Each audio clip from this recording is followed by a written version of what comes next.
No one is awake during their own surgery. That heaviness sitting behind your ribs, that strange flat quiet where your worship used to be loud, that sense that you are going through the motions of a faith you used to feel in your teeth. Do not read that as distance. That restless pull that made you stop scrolling and stay on this exact message is not boredom. That is discernment.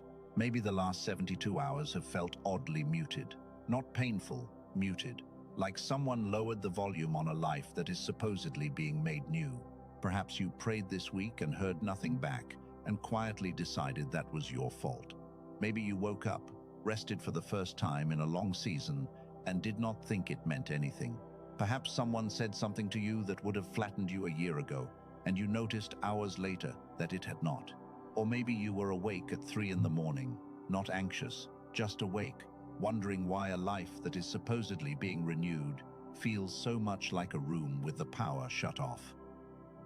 But hear this clearly. What you are calling numbness is not absence. It is newness arriving under anesthesia, because the spirit renews the body first and rebuilds your ability to feel it last. And there is a reason the pressure to quit has been so specific lately. Not general discouragement. Specific. The accusation always arrives with a date attached, telling you exactly how long it has been and exactly how little has changed. It is precise because it is not guessing. It is reading the same construction site you are standing in, and it can see what you cannot see, which is how close to finished it already is. Nothing works overtime against a project that is going nowhere. You are not becoming new because you finally felt something. You are becoming new in the exact stretch where you feel nothing and stay anyway. Within the next 24 hours, the pressure to interpret your own flatness as failure can begin to lose its grip on you. Not because your circumstances rearrange themselves overnight, but because a wrong reading is being corrected, and a wrong reading is heavier than the thing it misreads. You chose to stay when it stopped being emotionally rewarding. You chose to keep showing up to a God who had gone quiet. You chose to keep the practice long after the feeling left the practice. Think back to that moment this week, when the old reaction came up in your chest, the defense, the explanation, the need to correct the record, and you felt it rise, and then you simply let it go by. You thought that was numbness. You thought you had stopped caring, but that was not indifference. That was a nervous system that has already been rebuilt to a place where it no longer needs to win that argument. Your body agreed with heaven before your feelings were ever told about it. You did not find this message by accident. The algorithm may have placed it in front of you, but your awareness chose to stay, and awareness is the one thing no system can manufacture on your behalf. This is a divine appointment with a very specific agenda. So stay with me all the way to the end, because in the next stretch of this message I am going to hand you the actual order in which renewal happens inside a human being, so you stop measuring the wrong system. I am going to walk you through 6 pieces of physical evidence that are already sitting in your last 72 hours, so you can verify this instead of taking my word for it. And I am going to give you a way to read your own body as a second witness, so that on the days your feelings testify against you, you have something more reliable to call to the stand. Do not leave this. Your future self needs you to understand the difference between a season that is empty and a season that is sedated, because they look identical from the inside, and they require the opposite response. If you walk away from this message unchanged, you will keep grading a finished work by the one instrument that was scheduled to come online last. And you will keep concluding that the whole house is dark because you are standing in the only room that still has the lights off. The accusation whispering at you has been very particular. It says you have plateaued. It says the fire you had 2 years ago was the real thing, and this is the aftermath. It says the version of you that felt God was the authentic one, and this quiet version is the counterfeit. Every one of those sentences is built on the same false assumption, which is that feeling is the measurement instrument. It is not. It never was. There is a line in the prophets, written down by a man who was tired of waiting, and God told him to write the vision plainly and make it clear on tablets so that whoever reads it can run with it, because the vision is for an appointed time, and though it seems slow, It will not lie. Habakkuk 2, verse 2 and 3. Notice what God did not say. He did not say the vision will arrive when you feel ready for it. He said it will not lie, which means the only thing capable of lying in that sentence is your reading of the clock. Chosen one, that appointed time is not a distant someday. It is a process already in motion inside a body you are currently accusing of doing nothing. I want to start by telling you what a renovation actually looks like from the inside, because most people have only ever seen the before photograph and the after photograph. Nobody films the middle, and the middle is where you live. When a house is being restored properly, the work does not begin with paint. It begins underneath. Foundation first. Then the parts of the structure nobody will ever see again once the walls go back up. Then the systems that carry water and current through the building. Then the walls. Then the surfaces. And only at the very end, when everything that matters has already been made sound, does anyone touch the things a visitor would notice. Which means there is a long window in every real restoration where the house looks worse than it did before the work started, and where a person walking past would swear the project had been abandoned. That window is not a failure of the renovation. That window is the renovation. And here is the part that will reorganize how you see the last several months of your life. During that window, the owner of the house is usually not permitted to live in it. The dust is not safe to breathe. The floors are not safe to walk. So the owner is moved out or moved into one small room, and from that one room, the entire project looks like silence. He hears nothing. He sees nothing. He is not being punished. He is being kept away from a site that is actively being made sound. You have been living in that one room, and you have been writing reports about the whole house from a window that only faces the wall. Now let me tell you why this is not merely a comforting metaphor, and why it is the literal order in which the Spirit works on a human being. Look at what Scripture actually claims. It does not say you are being renewed all at once.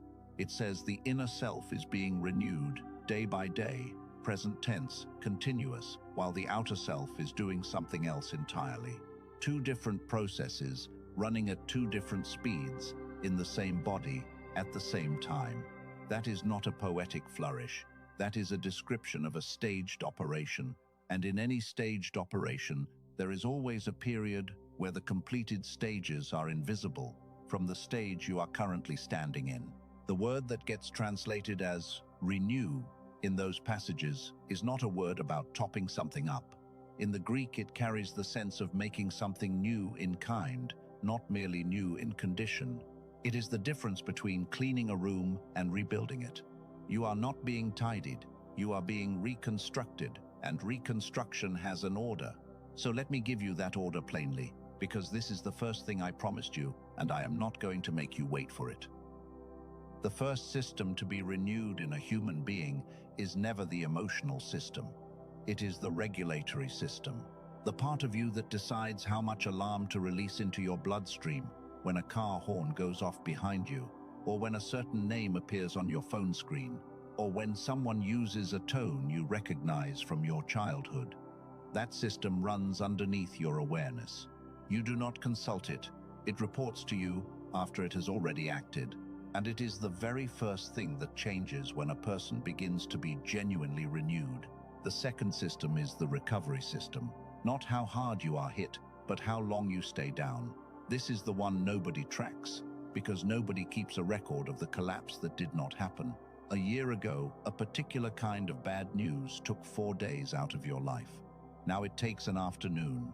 You did not notice, because nobody throws a celebration for the 3 days they got back. The third system is the perception system, what you see when you look at the same situation, whether you read a delay as rejection or as a redirect, whether you read someone going quiet as abandonment or simply as someone else having their own hard week. This one changes slowly, and it changes so gradually that people almost never catch it happening.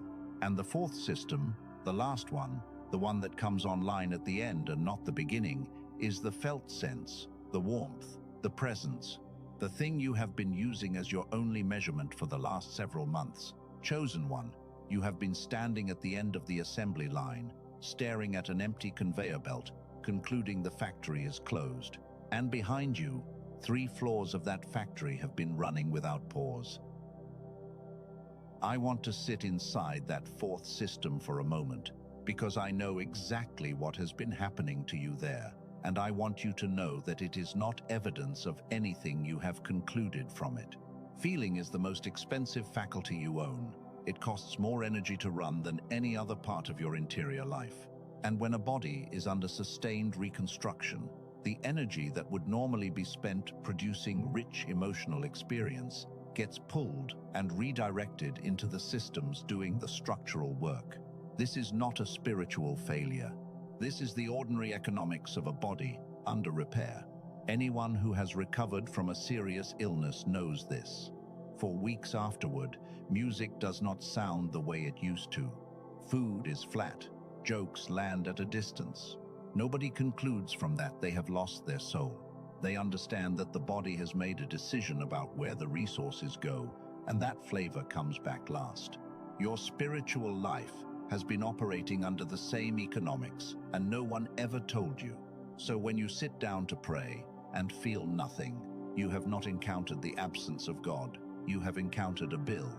The bill for a reconstruction you asked for, and that is being paid out of the exact account you were using to measure whether the reconstruction was happening. Let me name this, because you are going to need to be able to point at it for the rest of your life. What you are inside of is the anesthetized renovation, a real work running at full speed in a body that has been deliberately dulled so the work can proceed without you flinching away from it. And I want to be very careful and very honest here, because there is a version of this message that would be irresponsible.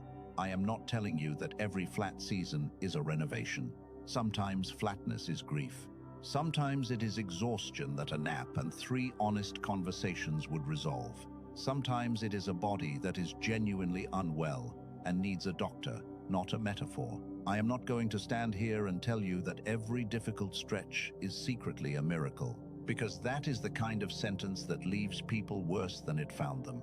What I am telling you is that there is a specific signature that distinguishes a renovation from a decline, that the signature is physical, that it is measurable, and that it has been present in your life for months.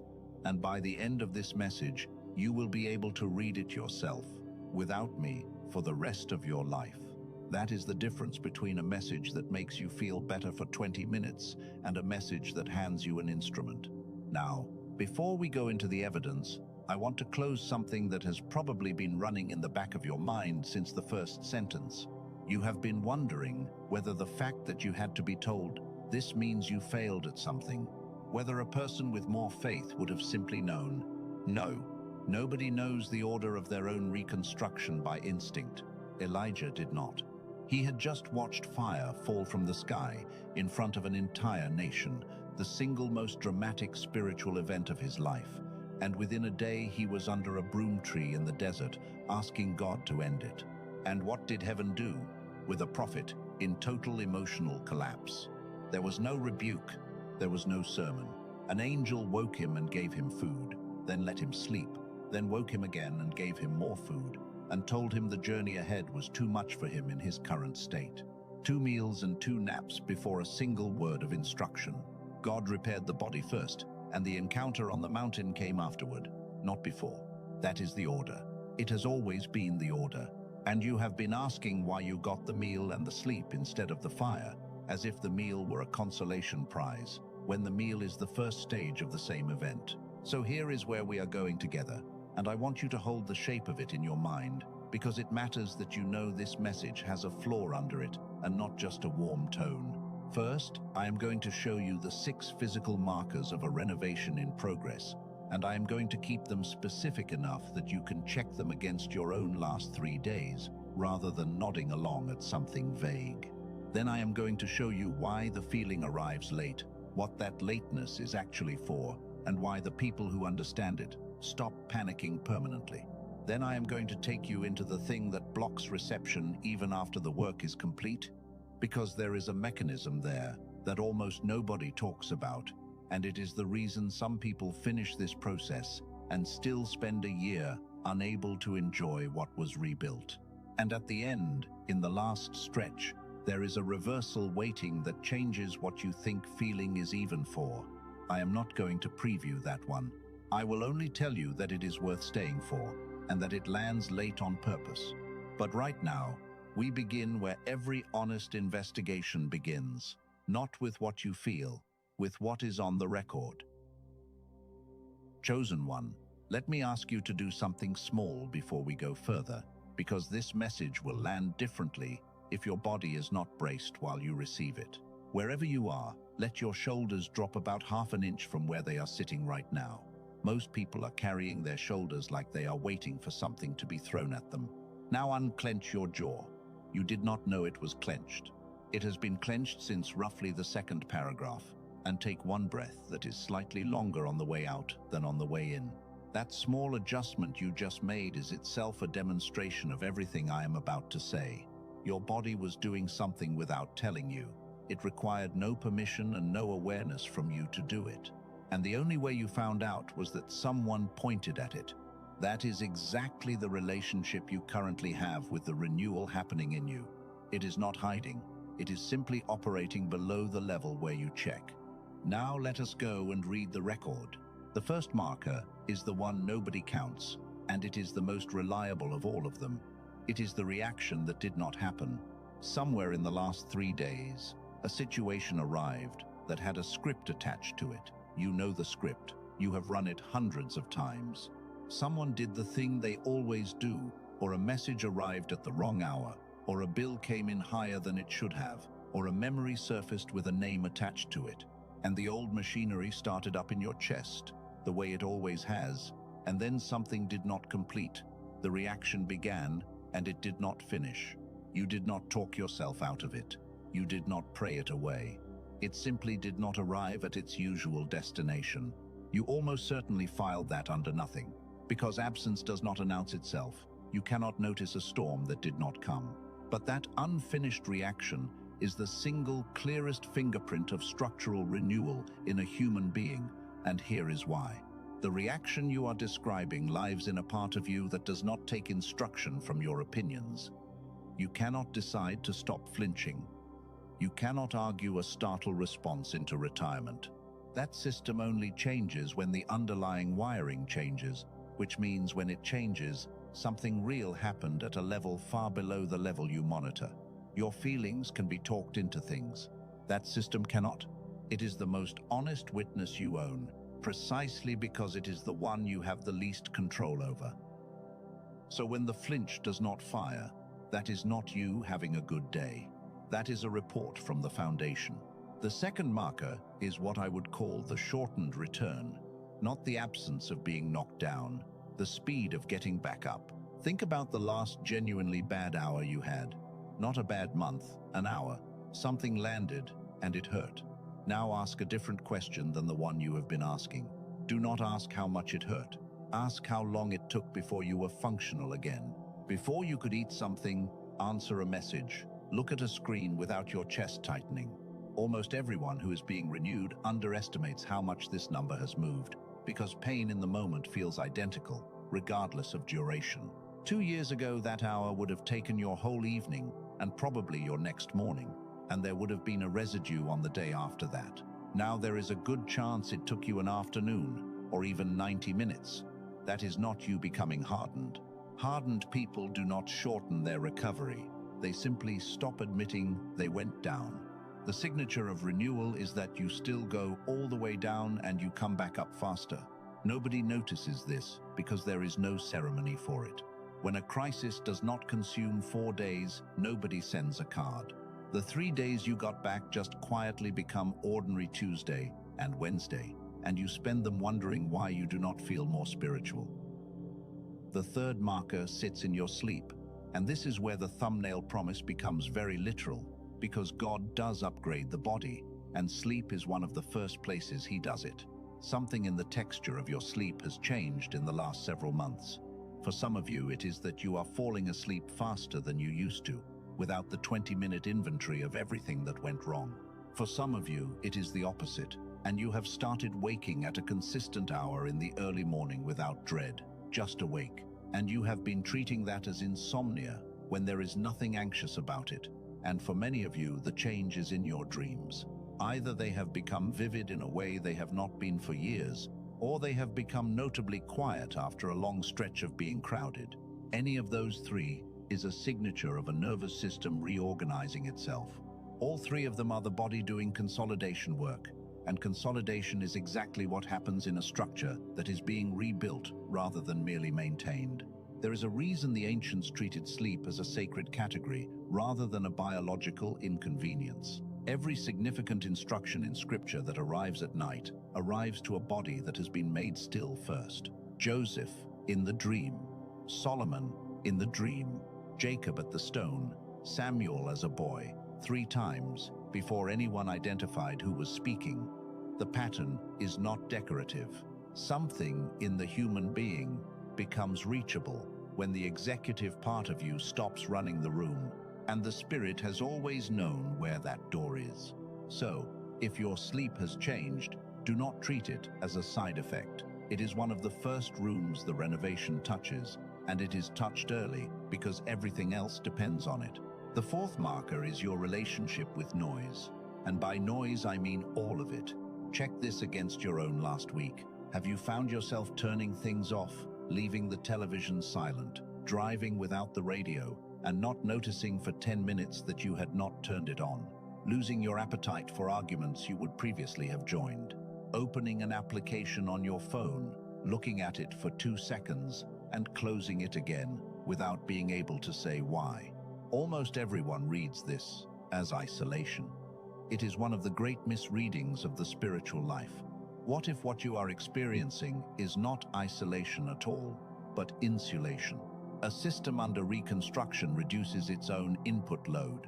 It does that automatically because bandwidth spent on incoming stimulation is bandwidth unavailable for repair.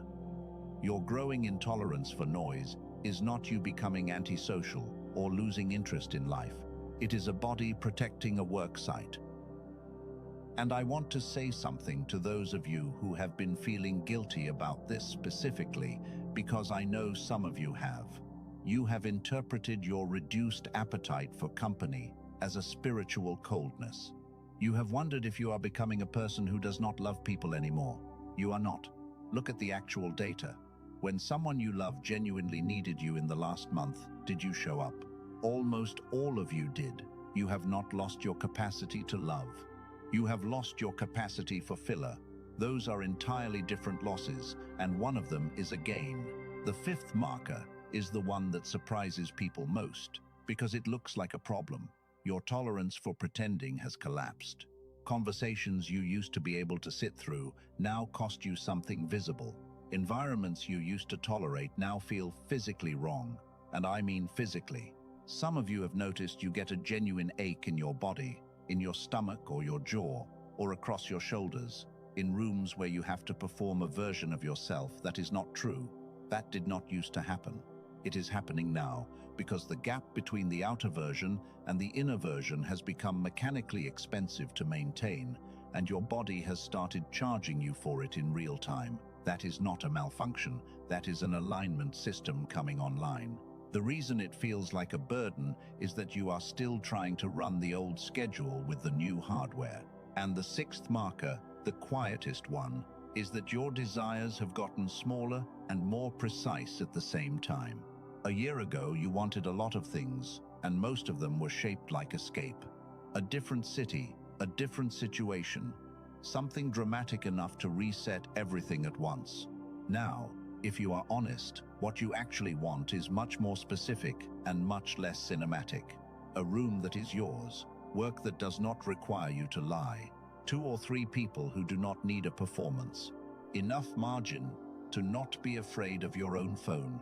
Ambition shrinking in scale while becoming sharper in aim is not you giving up. It is what happens when a person stops decorating a fantasy and starts describing a life. And that shift never comes from motivation. It only ever comes from a self that has been rebuilt enough to stop needing rescue. Those are the 6. Now do something with them rather than admiring them. Go back over the last 72 hours and find one. Just one Not all 6, and not a strong version. One weak instance of one marker. Because the entire argument I am making rests on a very simple claim, which is that evidence of your renewal exists, and it is not stored where you have been looking. If you found one, you have just proven to yourself that a process has been running in you that your feelings had no information about. And if a process can run that far without your feelings knowing, then the silence of your feelings is not testimony about the process. It never was. That single realization, if you let it sit, is worth more than any encouragement I could give you. Encouragement runs out in about a day. An instrument does not. I want to hold something in front of you before we go further, because it belongs here, and it would be dishonest of me to bring it up later as though it had just occurred to me. Over the past several years, something has been documented in research settings that most people who care deeply about the things we are discussing have never been told about. Not because it contradicts anything sacred, because it came from a direction most of us are not watching, and because the people who found it were not looking for anything spiritual at all. They were looking at why two halves of a human brain sometimes stop coordinating, and what happens to a person when they do. What they found does not explain away anything I have said to you. It does the opposite. It gives a physical address to something spiritually sensitive people have been describing for centuries without being able to name the mechanism. And it traces back to work that was serious enough to win a Nobel Prize. Yet the application of it is simple enough that when you hear it, your first reaction will probably be suspicion.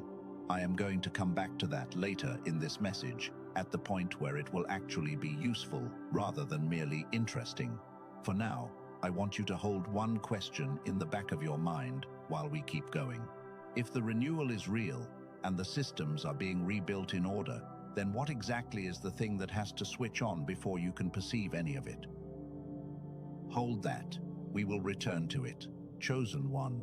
As we move deeper into this, I need you to understand something that will change how you read the last 2 years of your life, and not only the last 2 months. There is a delay built into the human being that almost nobody accounts for, and it is responsible for more spiritual discouragement than any single lie ever whispered at anyone. I am going to call it the feeling lag, and once you can see it, you will never again grade yourself the way you have been grading yourself. Here is the mechanism. Your emotional read on your own life is not a live feed. It is a summary, and the summary is compiled from a backlog. What you feel about yourself on any given morning is not a report on who you are that morning. It is a report on a stretch of weeks that has already passed, processed slowly, and delivered late. The body does not run its emotional accounting in real time because real time is too expensive. It batches, which means every single one of you listening is currently being told how you are doing by a report describing a person who no longer exists. Think about how absurd the accusation becomes once you see that. You are being condemned for the state of a version of you that has already been replaced. You are looking at a photograph of a room that has since been rebuilt and mourning the furniture. This is why people so often report that their breakthrough felt like it arrived all at once. It did not. It arrived continuously and was reported all at once.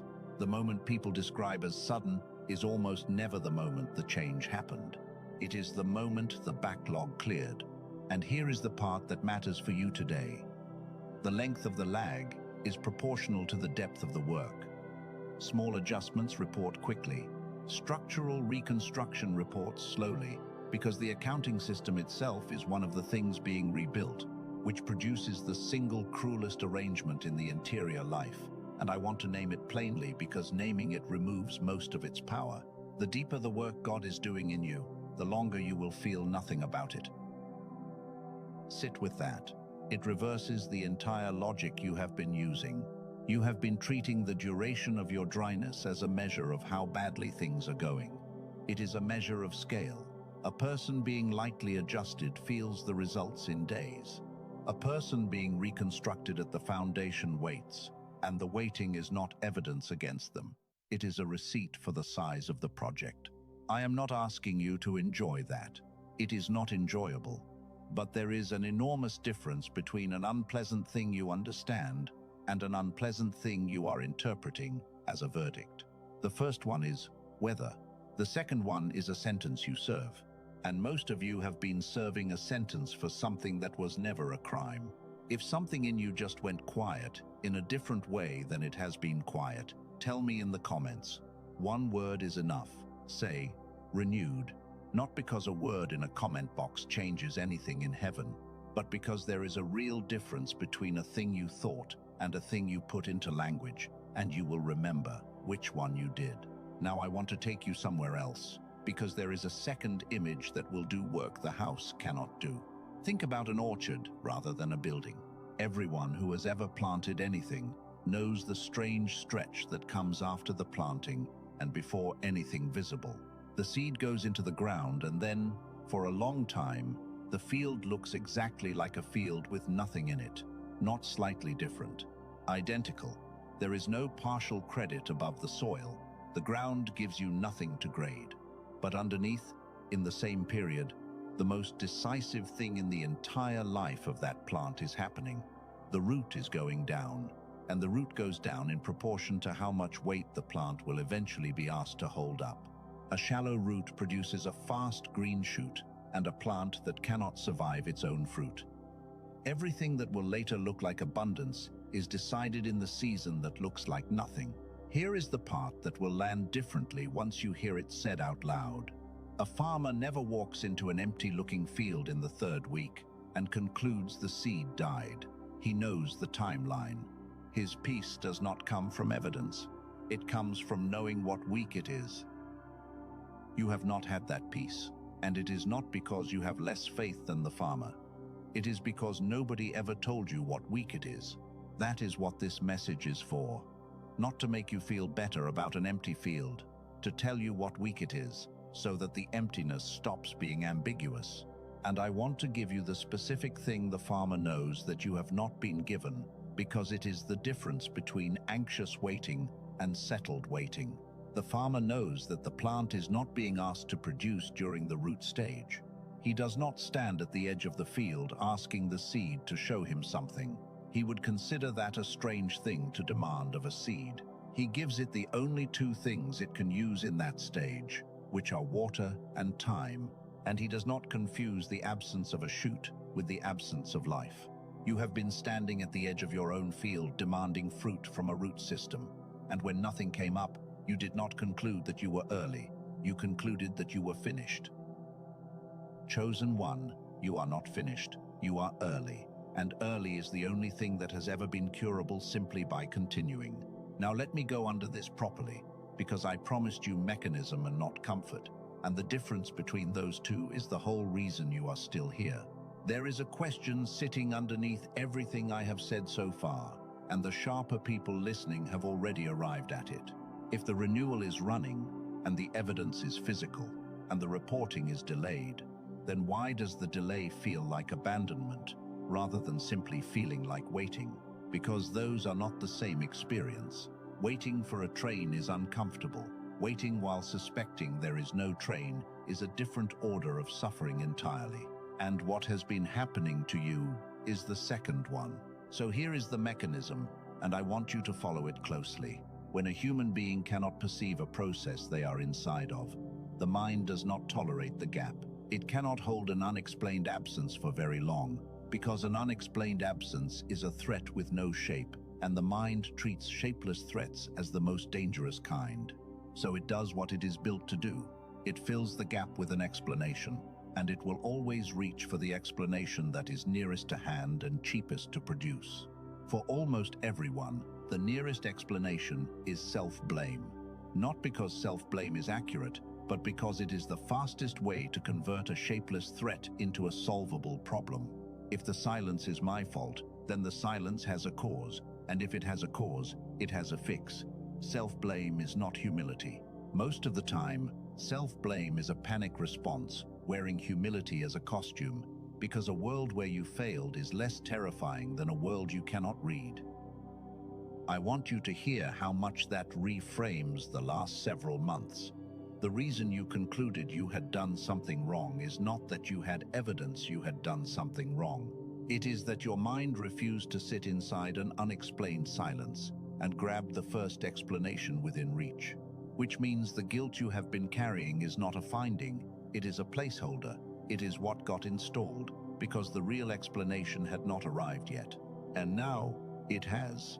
Let me tell you what that guilt has actually cost you, because I do not think anybody has ever put a number on it for you.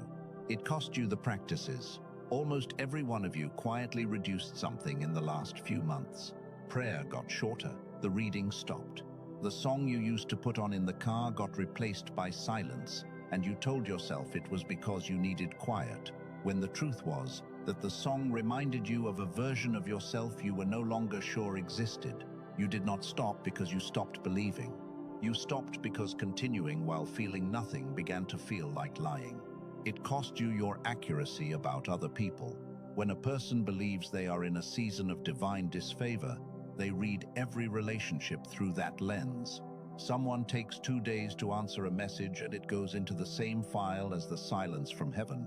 You have been over-interpreting ordinary human distraction as confirmation of a verdict that was never issued. And it cost you opportunities, and this is the expensive one. Because a person who believes they are currently out of favor does not put their hand up. They do not apply. They do not make the call. They do not say the true thing in the room. They wait to feel qualified again first. And in the meantime, the door that was open stays open exactly as long as an open door stays open, which is never forever. I am not telling you that to add regret. I am telling you because the correction is available today and the cost stops accruing the moment the reading changes. So let me do the correction properly, and let me do it with the strongest tool I have, which is not encouragement. It is a pattern that exists, whether or not any of us like it. There is a scene in Ezekiel that people quote constantly and almost always quote wrong. The prophet is set down in a valley full of dry bones, not fresh remains, dry, which in that language meant a very specific thing. It meant the time for hope had passed by an enormous margin. And God asks him a question that is either cruel or the most respectful question in Scripture, depending on how you hear it. Can these bones live? Now here is the part everyone skips. When the restoration begins, it does not happen all at once, and it does not happen in the order that would have been emotionally satisfying. There is a noise. There is a rattling. Bone comes to bone, then sinew, then flesh, then skin. And then the passage says something that should stop every person who has ever felt exactly what you have been feeling. They stood up, fully formed, complete in every visible respect. And there was no breath in them. Read that again in your own life. A body fully reconstructed, every structure in place, every part restored, and no felt life in it yet. Standing there, whole and unable to feel a thing. That is not a failure in the account. That is a stage in it. And it is a named, recorded, deliberately described stage that God allowed to exist in the middle of his own restoration project, which tells you that this stage is not a deviation from the process. It is a component of it. The breath came second. It came as a separate act, at a separate command, after the reconstruction was already complete. Chosen one. Some of you are standing in the valley fully rebuilt and grieving because you cannot feel your own restoration. You have concluded that the absence of breath means the absence of the work. The passage says the exact opposite. The absence of breath in that scene is what happens after the work is finished. And I want to point at one more detail, because it is the detail that matters most for you. The prophet did not stand there waiting to feel something before he spoke to the wind. He was instructed to speak to the breath while the bodies were still standing there silent. The instruction came during the silence, not after it, which means the silence was never an obstacle to the next stage. It was the environment in which the next stage was given. You have been waiting for the silence to lift before you take your next instruction.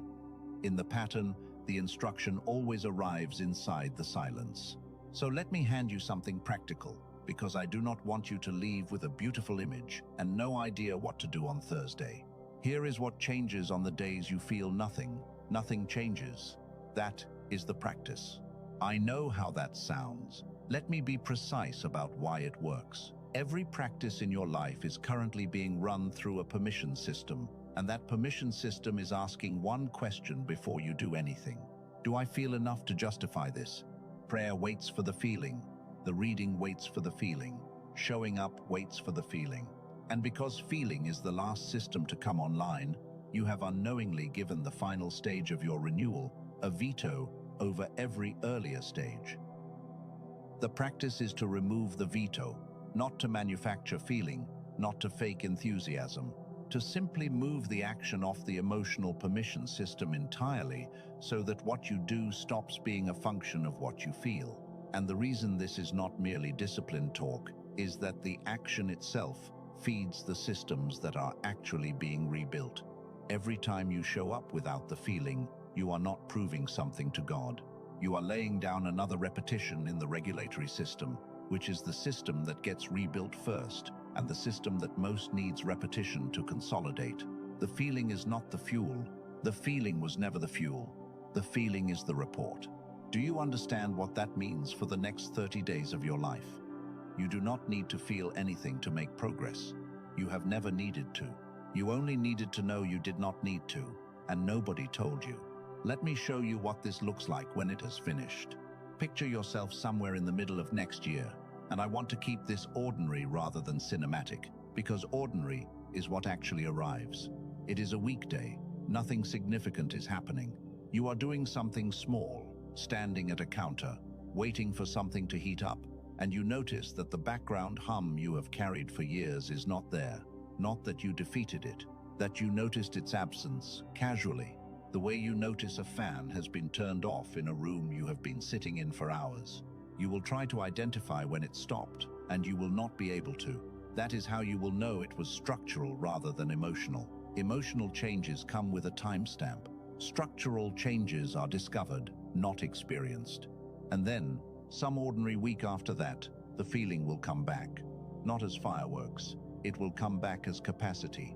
You will be in the middle of something and find that the thing you are doing has weight to it again. Music will land. A verse you have read 400 times will open. Someone will say something kind, and you will actually receive it instead of deflecting it, and you will be surprised by how much of it gets in. That is what the finished renovation feels like from the inside. Not a dramatic arrival, a returning of texture. And the people who get there almost universally say the same strange thing afterward, which is that they would not have believed how close they were on the days it felt furthest. Chosen one, as we move into the next layer of this, I need to bring something out into the open that has been standing quietly at the back of your mind since I started, because if I leave it there, it will undo everything else. Some of you have been listening to all of this with a small, careful objection running underneath. It sounds something like this. That is a very convenient explanation. Any absence of results can be explained by saying, the results are hidden. How would I ever know the difference between a renovation and simply nothing happening at all? I want to say clearly that this is the right question, and that the part of you asking it is not your enemy. It is the part of you that has been disappointed before and has decided not to be taken again. That part has protected you. I am not going to try to talk you out of it, because a message that requires you to switch off your discernment in order to receive it is not a message worth receiving.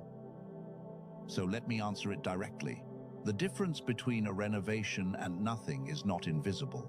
It is simply not emotional. A renovation leaves physical residue, and nothing does not. That is why I began with 6 markers you could check, rather than with a promise you would have to accept. If none of the 6 are present in your life, in any degree, then I would tell you honestly that what you are in is probably not what I am describing, and you would need a different conversation and possibly a different kind of help. I would rather say that plainly than sell you a reading of your life that does not fit it. But almost none of you found 0. Most of you found 3 or 4 and were surprised by how easy it was. And a few of you found all 6 and felt something turn over in your chest as you went down the list. That is your answer. Not because I said so, because the residue is there. And there is a second reason to trust this, and it is the more important one. Nothing does not produce a shortening of recovery. Nothing does not reorganize sleep. Nothing does not build an intolerance for pretending. Decline moves in the opposite direction on every one of those measures. A person genuinely going backwards recovers slower, sleeps worse, becomes more tolerant of falseness, not less, and their desires get larger and vaguer rather than smaller and sharper. The two patterns are not similar, and they are not confusable once you have the list in your hand. You have been unable to tell them apart, not because they are alike, but because nobody handed you the list. Now there is a second objection, and it comes from a different group, and I do not want to leave you out. Some of you have been through this before. You have had a season where you decided to trust that something was happening underneath, and you held on, and then a year later you looked around and could not honestly say anything had changed. So you learned something from that, and what you learned was that hope of this shape costs more than it returns. I want to be careful with you, because you have earned the right to be careful, and I am not going to pretend your experience did not happen. Here is what I would offer. In almost every case I have looked at closely, the season that produced nothing was not a season of belief without evidence. It was a season of waiting without practice. The person held the belief and suspended the action. They waited to feel qualified, and they used the waiting as the whole of their participation. And a root system does not deepen from being believed in. It deepens from water. So if you are carrying a memory of a season that produced nothing, I would ask you one question, and I would ask you to answer it honestly and privately. During that season, did you keep doing the things, or did you keep hoping while gradually doing less? Almost everyone who answers honestly finds the second one. That is not a condemnation of you. It is the most hopeful sentence in this entire message, because it means the variable was never your worthiness. It was a mechanism nobody explained, and a mechanism can be corrected in a week. There is a third group listening, and you are the ones I most want to reach, because you have not objected at all. You have agreed with everything and quietly excluded yourself from it. You believe every word of this is true. For other people, you have simply arrived at a private conclusion that whatever this is, it applies to people whose lives are further along, or cleaner, or who did not do the specific thing you did. I want to take that apart, because it is the most durable obstacle in the interior life, and it is built out of a single logical error. You have concluded that renewal is a reward. It is not. Renewal is a repair, and repairs are not distributed according to merit. They are distributed according to need and access. Nobody in a hospital is treated in order of moral standing. The reason you are being renewed has nothing to do with whether you deserve it, and the reason you cannot feel it has nothing to do with whether you deserve it either. You have been applying a courtroom framework to a workshop. Look at how this actually goes in the accounts. Naaman was a commander of a foreign army with a skin disease and an attitude problem, and the instruction he received was so unglamorous that he nearly refused it out of insult. Go wash in a muddy river 7 times. And here is the detail that belongs to you. Nothing happened for the first 6. He came up unchanged 6 separate times, and each time he had a fresh opportunity to conclude that this was not working. The change was not distributed across the 7. It was all in the 7th. But the 7th was only available to a man who had wasted 6. You are somewhere between 4 and 6, and you have been treating the absence of change at 5 as a verdict, when in the pattern it is simply what 5 looks like. I am not telling you a number will be 7 for you. I have no way to know that, and I will not pretend I do. What I am telling you is that in the pattern that Scripture actually preserves, the unproductive repetitions are not failed attempts. They are the price of the productive one, and they are counted. If that landed somewhere real, put the word washing in the comments. It will mean nothing to anyone scrolling past, and it will mean something to you in 3 months. Now let me take you further in, because there is a deeper layer to why the feeling is late, and it is not only an economics of energy. There is a reason it is designed this way. Consider what would happen if you could feel every stage of your own reconstruction in real time. You would interfere. That is not a criticism. That is a description of every human being who has ever lived. If you could feel the exact moment a particular fear was being taken apart, you would reach in and manage the process. You would rush the parts that were uncomfortable, and cling to the parts that felt productive. You would optimize. And every single one of us, given live access to our own internal reconstruction, would do exactly what a patient would do if they were conscious and unrestrained during their own operation. We would grab the instruments. The anesthesia is not deprivation. The anesthesia is what makes the depth of the work possible. Shallow work can be done on a conscious patient. Structural work cannot. And there is a second reason, and this one is more tender. Some of what is being taken out of you is not being taken out of you gently. There are attachments in a human being that have grown into places they were never meant to be, and separating them is not a soft procedure. If you had felt every one of those separations at full intensity as they happened, you would not have survived the year. You would have called it grief, and you would have gone looking for something to stop it, and the something would probably have hurt you. So the sensation was reduced, not because your experience does not matter, because the operation would not have been survivable at full sensitivity, and mercy is often shaped exactly like reduced sensation. Chosen one. Some of you have been begging God to let you feel something, and the reason he has not is that you have been asking to be woken up in the middle of the only surgery that could have saved that part of you. I want to bring in something now that will connect the spiritual claim to the physical claim, because they are not two claims, they have always been one. There is an old word in the Hebrew scriptures that gets rendered as renew, and it does not mean restore to a previous condition. It carries the sense of making fresh, making new in kind, and it is used for the moon. Every month, the moon is described as being renewed, not repaired, not returned, renewed. And the thing worth noticing about the moon is that the renewal happens in the dark half. The new moon is not the bright one, the new moon is the one you cannot see. In the language, the moment of newness and the moment of invisibility are the same moment, and the people who built that language did not consider this a contradiction. They considered it the definition. That is not a clever coincidence. It is a worldview that had not yet made the modern mistake of confusing visibility with existence. You have been living in a culture that grades everything by visible output, and you have imported that grading system into your interior life without ever agreeing to it. And then you have been standing in the dark half of your own month, calling it failure, when the word itself says that the dark half is where the new is made. Now let me go one level deeper, into the part I think will be genuinely new to most of you. Everything I have described so far concerns systems that are being rebuilt. But there is a separate question that almost nobody asks, and it is the question I asked you to hold earlier. Once a system is rebuilt, what actually has to happen for you to perceive it? Because those are two different events, and we have been talking as though the second follows automatically from the first. It does not. Perception is not a passive result of a system working. Perception is its own function, run by its own apparatus, and that apparatus can be degraded independently of everything else, which produces a situation that is far more common than anyone admits, and which I suspect describes a number of you listening right now. The work is finished, the reconstruction is complete, and the person still cannot perceive it, not because anything is unfinished, but because the instrument that reads the finished work is itself operating at reduced capacity.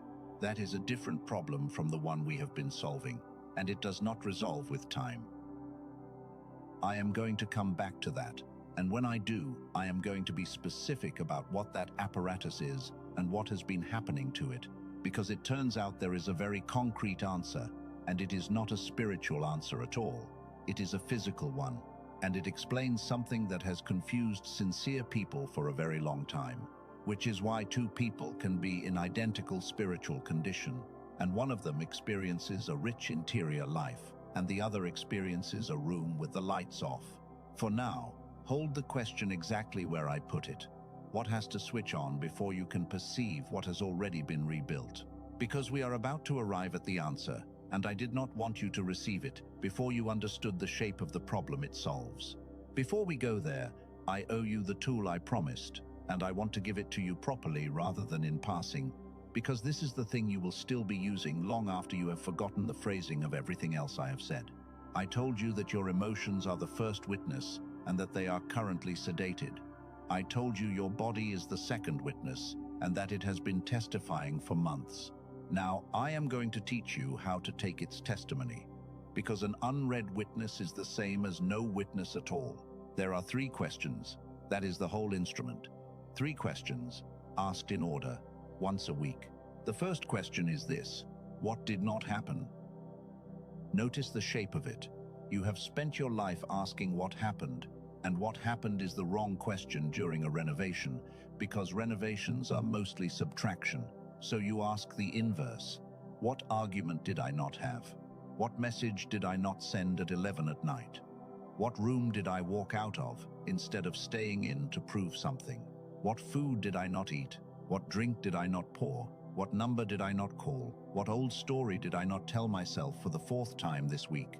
Every one of those is a piece of construction, and every one of them is invisible to your emotional system, because your emotional system only reports events, and a thing that did not happen is not an event. Write them down. That is not a suggestion for the poetic among you. Writing is the mechanism, because the absences do not survive in memory. They have no shape to hold on to. On paper, they become countable, and countable is the entire point. The second question is this: how long? You take the hardest hour of the week and you write down 2 numbers: when it landed and when you were functional again. Not when you were happy again. Functional. Able to eat, work, respond, look at another person without an effort. Do that for 6 weeks and you will have something almost nobody in the world has, which is a real measurement of your own resilience over time, taken by you, unaffected by mood. And what almost everyone discovers is that the number has been falling steadily during precisely the period they were describing as their worst season. That is not a coincidence. That is what the worst season is. The season your recovery gets rebuilt is the season the recoveries are needed, which means it always feels like the worst one, while it is being the most productive one. The third question is this: what is my body doing that it was not doing a year ago? And here I want you to be almost boringly concrete, because this is where people go abstract and lose the value.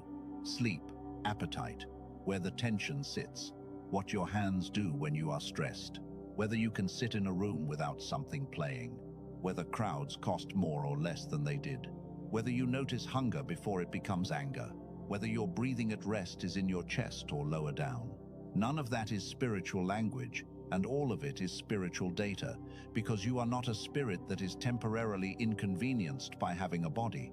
You are a person, and the arrangement is not separable. Every real thing that has ever happened to your soul has left a mark on your tissue, and the reverse is equally true. That is not a modern idea, it is the older idea, and we are only now circling back to it. 3 questions, once a week, 10 minutes. I want to tell you what happens to people who actually do this, because it is not what they expect. They expect encouragement. What they get is authority. Because after 6 weeks you are no longer dependent on anybody, including me, to tell you whether something is happening in you. You have a record, and a person with a record cannot be talked out of their own life by a bad Tuesday. That is the difference between being comforted and being equipped, and I would rather equip you and never see you again than comfort you and have you back here in a month needing it repeated. Let me put something in front of you now, and I want you to actually do it rather than listen to it, because there is a piece of evidence available to you in the next 60 seconds that no argument can give you. Wherever you are, let your eyes close if that is safe to do. If it is not, let them rest on one point and go still. Bring your attention to your hands, not to any idea about your hands, to the actual sensation in them right now. Temperature, weight, whether there is a slight pulse you can detect in the fingers. Now move your attention to the middle of your chest and simply notice what is there without changing it. For some of you, there is a tightness. For some, there is a heaviness lower down. For some, there is very little, and that is fine. That is information too. Now notice this. You just perceived several things that were entirely true before I asked you to look, and that you were not perceiving 1 minute ago. Nothing changed in your body. Only the direction of attention changed. That is the whole mechanism of this message in one experience. The renewal is not waiting to begin, it is waiting to be perceived. And perception is a faculty with a direction, and directions can be learned. Let your eyes open, chosen one, as we enter this next unfolding. I want to bring you a story, and I want to be honest that I am going to keep it anonymous, because it belongs to someone who is still living inside it. There is a woman who had been sincere for about 11 years. Not casually sincere. She had done the things. She had served. She had given. She had shown up in rooms at hours nobody would volunteer for. And somewhere in the 10th year, the interior life went flat. Not dramatically. There was no crisis and no scandal and no loss of belief. It simply stopped having any texture. She told me she could recite what she believed with complete accuracy and could not locate it anywhere in her body. What she did with that is the reason I am telling you about her. She assumed it was her fault and she increased her effort. More hours, more reading, longer prayers. And the flatness deepened because she was treating a perception problem with a production solution. And no amount of increased input fixes an instrument that cannot read the output. The turn came from something small and almost humiliating in its ordinariness. Someone asked her when she had last slept properly, and she could not answer the question, not because she was avoiding it, because she genuinely did not know. She had stopped tracking anything about her physical life at all, on the assumption that it was the least spiritual part of the problem. It was the whole problem. I am not going to tell you her life was rearranged in a week, because it was not, and you would not believe me anyway.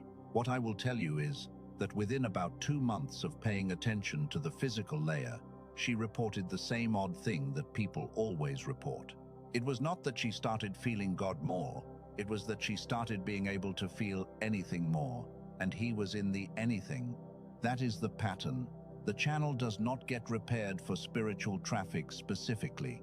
It gets repaired, and then everything that travels on it comes through.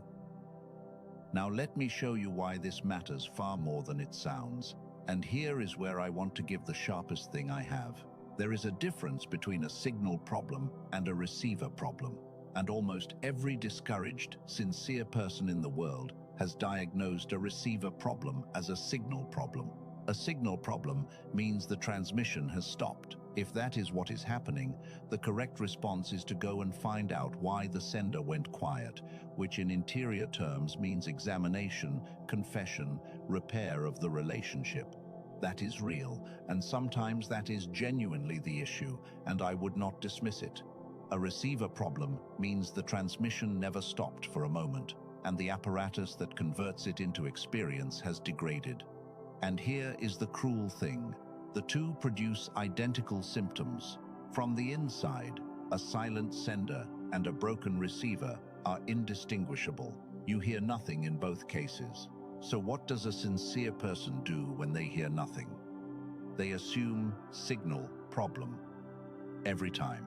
Because assuming signal problem means assuming they did something, and we have already established why the mind reaches for that explanation first. And so, they spend years examining themselves for a fault that is not there, while the actual issue sits in a piece of equipment they have never once considered, because nobody ever taught them it was equipment. I want to be exact about what I am claiming and what I am not. I am not claiming that self-examination is worthless. It is not. I am claiming that a person who has already examined themselves 40 times and found nothing should consider the possibility that the 40th examination is not going to find it either, and that the problem may live in a category they have never checked. You have checked your heart repeatedly, sometimes obsessively. What you have never checked is the instrument. Here is what makes this genuinely tragic, and I use that word carefully. The people most likely to have a degraded receiver are exactly the people who have carried the most for the longest. Because the thing that degrades it is not sin, it is load. Sustained vigilance, years of being the person who holds it together, years of a nervous system that never got a full stand down. That is what wears the instrument, which means the very faithfulness that makes someone worth renewing is the same faithfulness that makes them unable to perceive the renewal. If that is you, I want you to hear this clearly. Your inability to feel it is not evidence that you did too little. In almost every case I have looked at, It is a consequence of having done too much for too long without relief. And that is a fixable thing, not a moral thing, a fixable thing. Now let me close the loop I opened earlier, because you have carried it long enough and it is time. I told you there was something documented in research settings that people in our world have rarely been told about, and I asked you to hold a question. What has to switch on before you can perceive what has already been rebuilt? I waited until now to answer it, and I want to tell you exactly why I waited. Because an answer is only useful to a person who understands the full shape of the problem it solves. If I had told you at the beginning, you would have heard it as a technique. Now you will hear it as an address for something you have been feeling for years without being able to locate. You now understand the shape, so let me bring the answer forward. I am going to give it to you in two halves, because the first half is yours to understand today, and the second half is a specific piece of information that will only be useful once the first half is in place. Here is the first half. The apparatus that lets you perceive your own interior life is not one faculty, it is a coordination, and that is the detail everything turns on. Think about what actually has to happen for you to experience meaning. One part of you handles language, sequence, analysis, the part that can explain a thing. A different part handles pattern, gestalt, atmosphere, the part that knows a room is wrong before anyone has said a word. Meaning is not produced by either of those alone. Meaning is what happens when they are talking to each other in real time, which means the experience you have been calling the presence of God, the felt sense, the warmth, the thing you have been grieving the absence of, is not produced by a single channel. It is produced by coordination between channels. And coordination is fragile in a way that individual function is not. You can have every component intact and still lose the experience if the components stop synchronizing. Now hold that against your own life, because I suspect several of you have noticed something that has confused you. You still know all of it. You can explain what you believe with total accuracy. You could teach it. And separately, you still have the deep sense of something larger, especially at odd hours, especially outdoors, especially when you are tired enough to stop managing. Both halves are present. What is missing is the moment where they meet and become an experience rather than two separate facts. That is not the absence of faith. That is a synchronization problem. And it has a name in your life even if it never had a name in your vocabulary. I am going to call it the DIMID receiver. Everything is transmitting, everything is receiving, and the two sides of the receiver have drifted out of phase with each other, so what arrives as a coherent signal gets converted into something flat. I want to give you the everyday version of this, because you have experienced it 100 times without labeling it. You have read a passage you have read all your life and had it open up like it was new, and you have read the exact same passage another day and gotten nothing at all. Same words, same you, same belief. Different experience. Nobody in that scenario had a faith failure on the second day. Something in the coordination was different. Most people call that a good day and a bad day and never ask what the variable is. The variable is real, it is physical, and it is not random. You have had a conversation where every word landed, and you have had the same conversation with the same person a week later where it all stayed on the surface. You have had music go straight through you, and you have had the same track do nothing. You have been treating those days as verdicts on your spiritual condition. They were readings from an instrument with a variable calibration, and you have been sentencing yourself based on the calibration. Now let me tell you what degrades the coordination, because this is where it stops being abstract and becomes yours. The first thing that degrades it is sustained vigilance. A person who has spent years unable to fully relax develops a strong dominance of one mode over the other. Vigilance is analytic. It scans, it sequences, it predicts, it prepares. And when a person is running that mode continuously for years, the other mode gets progressively crowded out, not damaged, crowded.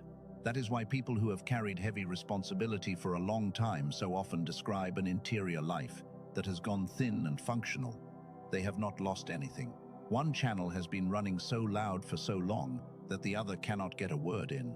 The second thing that degrades it is fragmentation of attention, and I am not going to give you a lecture about devices because you have heard it and it did not help. I will give you the mechanical version instead. Coordination between channels requires a minimum duration of continuous attention to establish. Below that duration, it never forms. So a person whose attention is broken into small pieces all day is not merely distracted. They are running a life in which the coordination almost never gets a chance to lock in. And then they sit down to pray for 4 minutes and cannot understand why nothing happens. Nothing happens because 4 minutes is below the threshold, and the threshold is not a moral standard, it is a physical property. The third thing is chronic under-recovery, not tiredness. Under-recovery, which is different. Tiredness is a state. Under-recovery is a debt. And a body in debt makes triage decisions, and the first thing it triages is anything that costs a lot and does not keep you alive. Coordination costs a lot. It is the first thing cut and the last thing restored. Read those 3 back and notice something.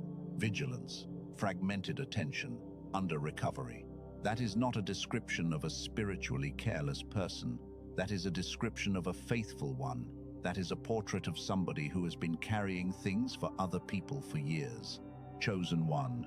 The reason the most sincere people so often have the flattest interior lives is not a mystery, and it is not a punishment. It is a straightforward consequence of the exact behavior that makes them sincere. You did not lose your capacity to feel God because you drifted. You lost it because you held the line for years without anyone holding it for you. That is the first half of the answer. And I want to sit here for a moment because for some of you something just released in your chest and I do not want to rush past it. If a weight just came off, let it come off. You have been carrying a charge that was never yours. If you want to mark it, the comments are there. One word, say received, not for me. So that in 3 weeks, when the accusation comes back with its date attached, you will be able to look at a thing you wrote on the day you understood. Now, there is a practical consequence of everything I have just said, and I am not going to leave it unsaid, because a mechanism without an application is just a nice explanation. If coordination is the issue, then 3 things in your ordinary week are worth more than they look. The first is duration over frequency. 10 minutes of unbroken attention is worth more than an hour broken into 11 pieces, and the reason is not discipline, it is the threshold I described. If you take one thing from this entire message into your week, make one appointment with unbroken time and protect it like it is load-bearing, because it is. The second is the deliberate use of the mode you have been starving. Whatever activity in your life requires no analysis, produces no output, and cannot be evaluated, that is not a luxury, and it is not a waste. Walking without a destination, music without doing anything else, being outdoors with nothing in your ears, anything with your hands that has no purpose. Those are not indulgences. Those are the only inputs the crowded channel actually receives. And the third is a hard one, and I am going to say it anyway. Some of the vigilance you are running is no longer necessary, and you have not noticed, because vigilance never notifies you when its job ends. Some of you are still scanning for a threat that resolved 2 years ago. Some of you are still braced for a person who is no longer in your life. The scanning outlived the situation, and it is running at full cost on an empty contract. Look at 3 places in your life where you are still monitoring something that no longer requires monitoring. Just look. You do not have to fix it today. Awareness of an obsolete alarm is most of the work of turning it off. I want to bring in a figure here, because there is one who belongs to this exactly, and almost nobody reads her this way. Sarah laughed.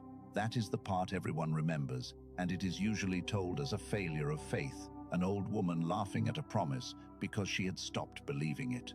But read what she actually says to herself.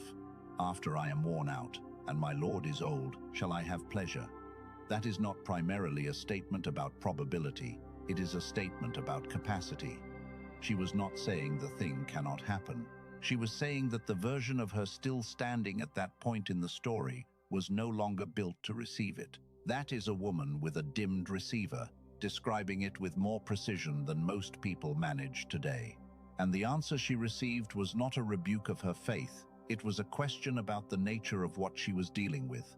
Is anything too hard? Which, in that context, is not a claim about the size of the miracle. It is a claim about the range of it. The thing that arrives will also restore the capacity to receive it. The promise was never only the child. The promise included the version of her who could enjoy him. Chosen one. Some of you have quietly settled for the idea that whatever comes will come to a version of you too worn down to feel it. You have made peace with a joyless arrival. I want to take that from you. The restoration of the receiver is not a bonus attached to the gift. In every account we have, it is part of the gift. Now let me come back and pick up the thread I set down, because you have been carrying it patiently, and it is time I paid for it.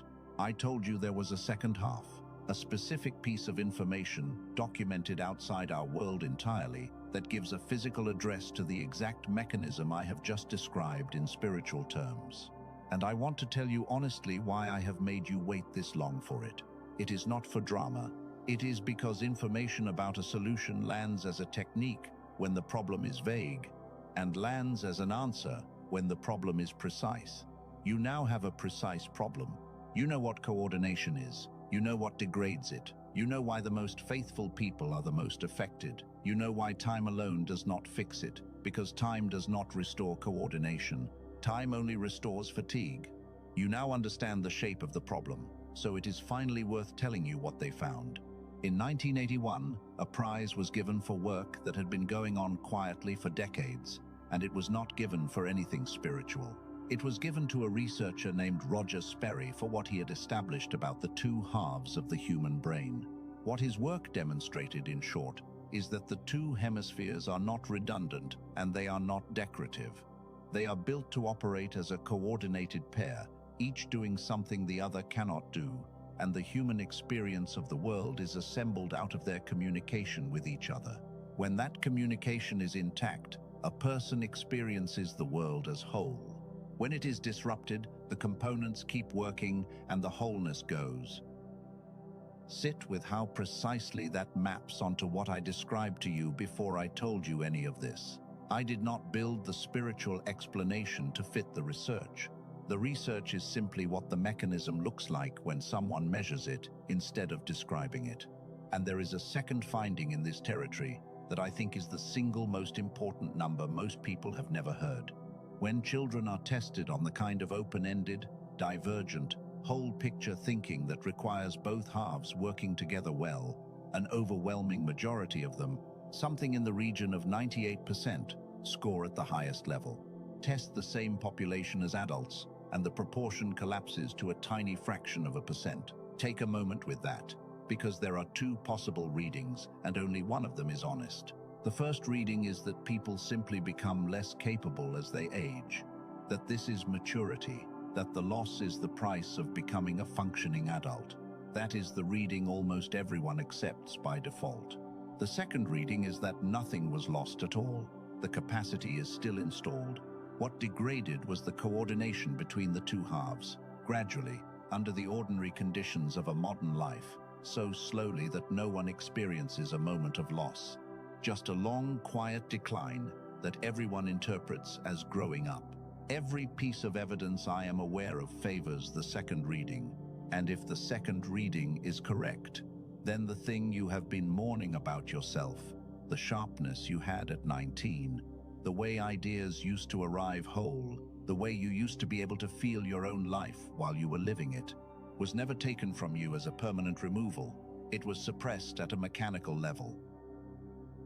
Chosen one, I want to be careful here, because this is the point where a message like this can turn into something ugly. I am not telling you that you were robbed by a conspiracy and that someone owes you your childhood back. I do not know that, and neither does anybody else. What I am telling you is far more modest and far more useful. The decline is real, it is documented, it is mechanical rather than moral, and mechanical things are the only kind of things that can be addressed directly. You have spent years trying to fix a mechanical problem with moral effort. That is why the effort has not worked. It was never a question of trying harder. You were bringing repentance to a wiring issue. Now, here is where I want to mature this in you, because there is something else happening beneath the surface of this whole message that I have not said yet, and it is the reason I am not going to stop here and let you leave with an explanation. An explanation changes how you feel about your situation. It does not change your situation. And I have watched sincere people receive an explanation like this, feel enormous relief for about 4 days, and then arrive right back where they started, because relief is not restoration. If all you take from today is that your flatness is not your fault, you will feel better this week and identical next month. Something has to actually change in the coordination, and the question of what can actually change it is a different question entirely, with a much shorter list of real answers than most people assume. So let me lay the whole thing out in plain language now, without a single image, because you have earned a version of this you can repeat to someone else. Here is what is true. You are being renewed. That renewal proceeds in a fixed order, from the systems you cannot monitor toward the systems you can. Your regulatory system changed first. Your recovery time changed second. Your perception changed third. And the felt sense, the part you have been using as your only evidence, was always scheduled last. Here is why you feel nothing. 2 reasons, stacked. First, the reporting is delayed, and the delay scales with the depth of the work, so a deep work reports late by design. Second, and more importantly, the apparatus that produces the felt sense depends on coordination between 2 halves of you, and that coordination has been degraded by the exact life you have been living. Sustained vigilance, fragmented attention, years of under-recovery. And here is who this applies to. Not to people who are failing, to people who have been carrying weight for a long time without relief, which is precisely why this so often finds the most faithful person in a family rather than the least. That is the whole thing, no metaphor. If you understood that paragraph, you understand more about your own interior life than you did an hour ago, and it will not expire. Now, you know what has been blocking you. The only question left is what a person actually does about a coordination that has drifted. I want to tell you about 2 people before I tell you anything else, because I think you will recognize yourself in one of them. There is a woman in California who described what the years before this had been like for her. She had tried everything her community had to offer: prayer, journaling, silence, retreats, every practice that had ever been recommended, and she kept landing in the same place. She believed the words completely and could not locate them anywhere in her body. She said it was like being fluent in a language she could not hear. She started using something that took 8 minutes a day and required nothing of her except headphones and closed eyes. After about 10 days, she said something cleared. That was the word she used. Not that she felt more spiritual. That a channel which had been closed was suddenly open, and everything started coming through it, including the things she had been trying to force through for years. Not because she tried harder, because the receiver had been repaired. And there is a man in Texas, and his version is less poetic and more practical. He had spent years being the person everyone else relied on, and somewhere along the way his own interior life had gone thin. He said prayer had started to feel like speaking into a wall. He described the fog around his thinking as so constant that he had stopped noticing it as fog and had simply started calling it his personality.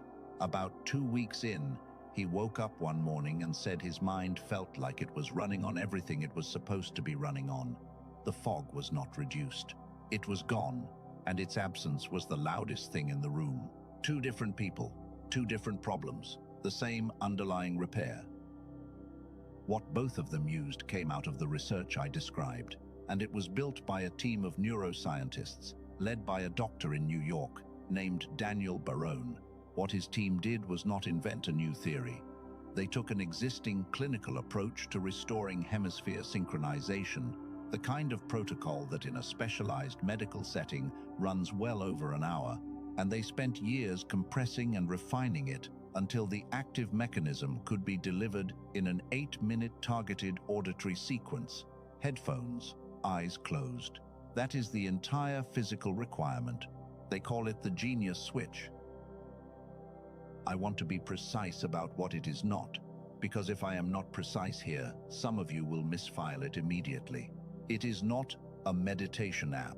It is not a sound designed to put you in a mood, and it is specifically not a brainwave product. Dr. Barone is direct about this, and it matters because a number of you have already tried tracks of that kind and found them underwhelming, and you were right too. Those approaches address one narrow slice of the picture.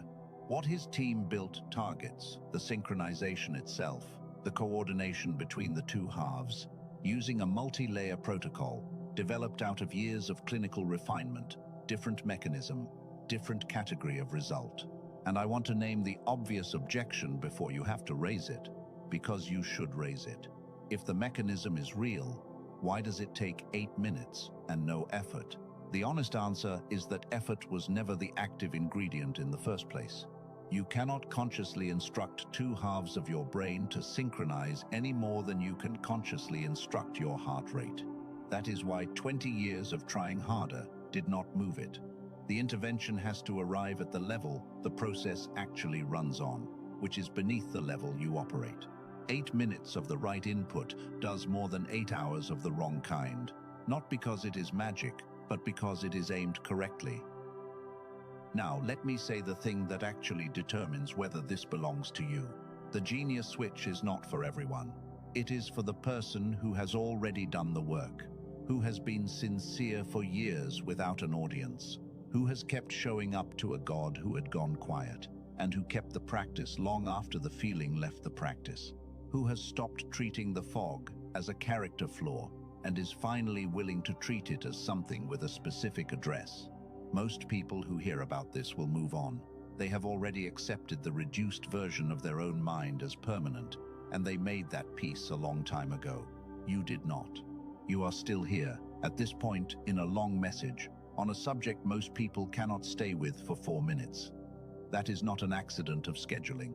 That is the specific kind of persistence that belongs to the person this was built for.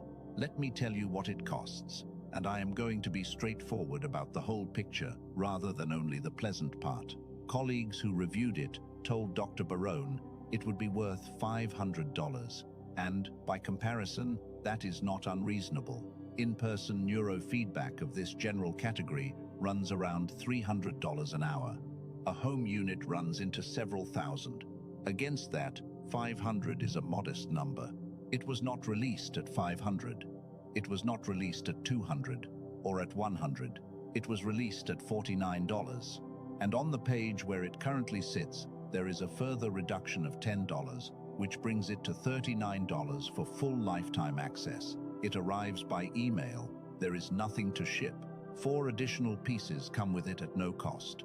A guided visualization from a top-rated creator on one of the major calm and sleep platforms. A practical guide to the common, everyday foods most associated with mental fog, which also lays out several ways to reduce a household grocery bill by well over $100 a month. A manifestation text more than a century old, which sells for about $20 on its own. And a printable summary of the 5 habits most associated with sustained clarity. And it is backed by an unconditional money-back guarantee. Listen to it once, listen to it 80 times. If it does not do for you what it has done for more than 18,000 people, every dollar comes back, with no conditions attached to the request. I am not going to tell you the price is disappearing tonight, because I do not know that, and I am not willing to say things I do not know in order to move you faster. What I will say is that the $39 figure is not guaranteed indefinitely, and the team has indicated it will rise. The urgency that actually matters is a different kind, and it is not commercial. Every week the coordination stays disrupted is another week that whatever God is arranging around you passes through a receiver running below its designed capacity. The provision does not stop. The arrangements do not stop. What changes is how much of it you are able to register when it arrives, and what is coming for you deserves to meet the full version of you, not the version that is too dimmed to recognize it in the room. One more thing worth naming directly. If you search around for anything with a similar name, you will find things. Dr. Barone and his team looked at them. Most contained none of the underlying mechanism at all. They carried a similar name because a name costs nothing to use. The mechanism is the entire difference, and the mechanism only exists in what his team actually built. The direct page is the only verified source, and that is where the link in the description and in the pinned comment points. If your spirit resonates with what has been described, it is there. You can read every detail on their page before deciding anything at all. Nobody needs to decide anything from a message. And now let me put it down and come back to what this hour is actually about. A tool does not replace God. A tool does not obey for you, and it does not surrender anything on your behalf, and it does not close a door that your own hand has to close. What God is doing inside you is not conditional on any tool that has ever existed, but a receiver that has been restored gives what God is doing more of what it was designed to land in. That is the whole claim, nothing larger than that. The deeper current of this message is where we go now. Chosen one, as we move into this next unfolding, let the weight of what you have already understood settle before we add anything to it. Because what comes now is not more information, it is a change of altitude. I want to give you one more image, and then I want to take this somewhere much larger than your own week. Think about the minutes before a concert begins. An orchestra tunes, and if you have ever sat in a hall while it happens, you know that it is the least musical sound in the entire evening. Nothing about it is beautiful. Instruments are talking over each other. The same note repeated at slightly different pitches, fragments starting and stopping, a low sustained tone underneath all of it that seems to be going nowhere. A person walking in at that exact moment who did not know what a concert was would conclude that this ensemble was not very good and that something had gone wrong. And what is actually happening is the single most necessary event of the night. Every instrument is being brought into relationship with one reference tone, not to make it louder, not to make it better individually, to bring it into agreement with the others, because agreement is the only thing that turns a room full of competent musicians into music. Now here is what I want you to notice about the tuning, because it is exactly your situation. During the tuning, every instrument is still perfectly functional. Nothing is broken. Any one of them could play a piece right now. What is missing is not capability. What is missing is coherence. And coherence is inaudible while it is being established, because the process of establishing it sounds like disorder. You have been sitting in the hall during the tuning, listening to your own life make an unmusical noise, and concluding that the orchestra is not any good. You are not out of tune with God. You are in the middle of being tuned, and the middle of being tuned always sounds like this. And one more detail, because it is the one that will stay with you. The reference tone that everything else aligns to is played by a single instrument, held steady, unchanging, while everything else adjusts around it. The reference never moves. It has no obligation to move. Its entire function is to remain exactly what it is, while everything else finds its way back to agreement with it. That is what has been steady in your life during the noise. You have been listening for a melody, and he has been holding a reference tone, and the reason you did not recognize it as music is that it was never trying to be music. It was trying to be true.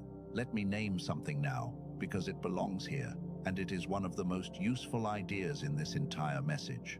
You have been evaluating your whole life from inside the unlit wing.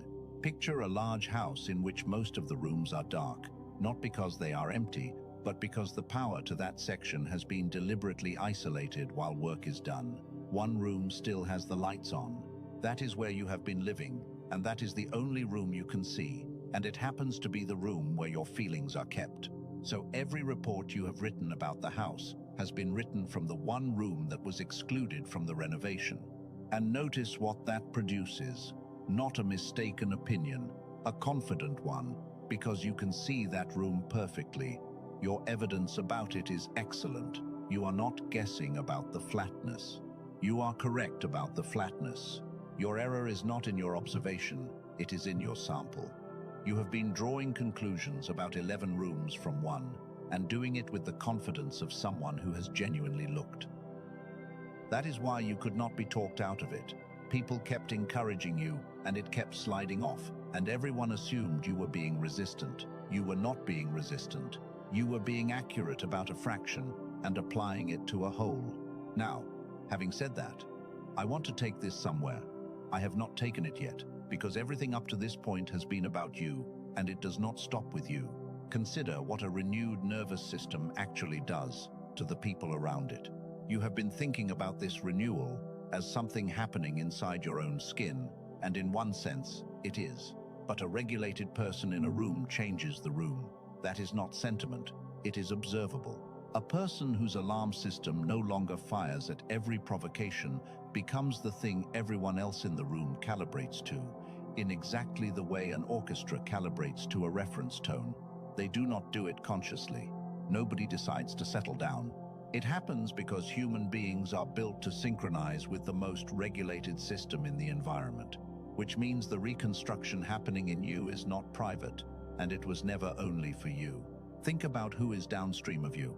The person who watches how you receive bad news before deciding how frightened to be.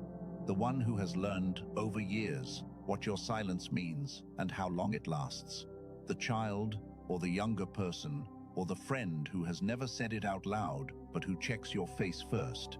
Every one of them has been living downstream of a system that has been quietly rebuilt over the last 2 years.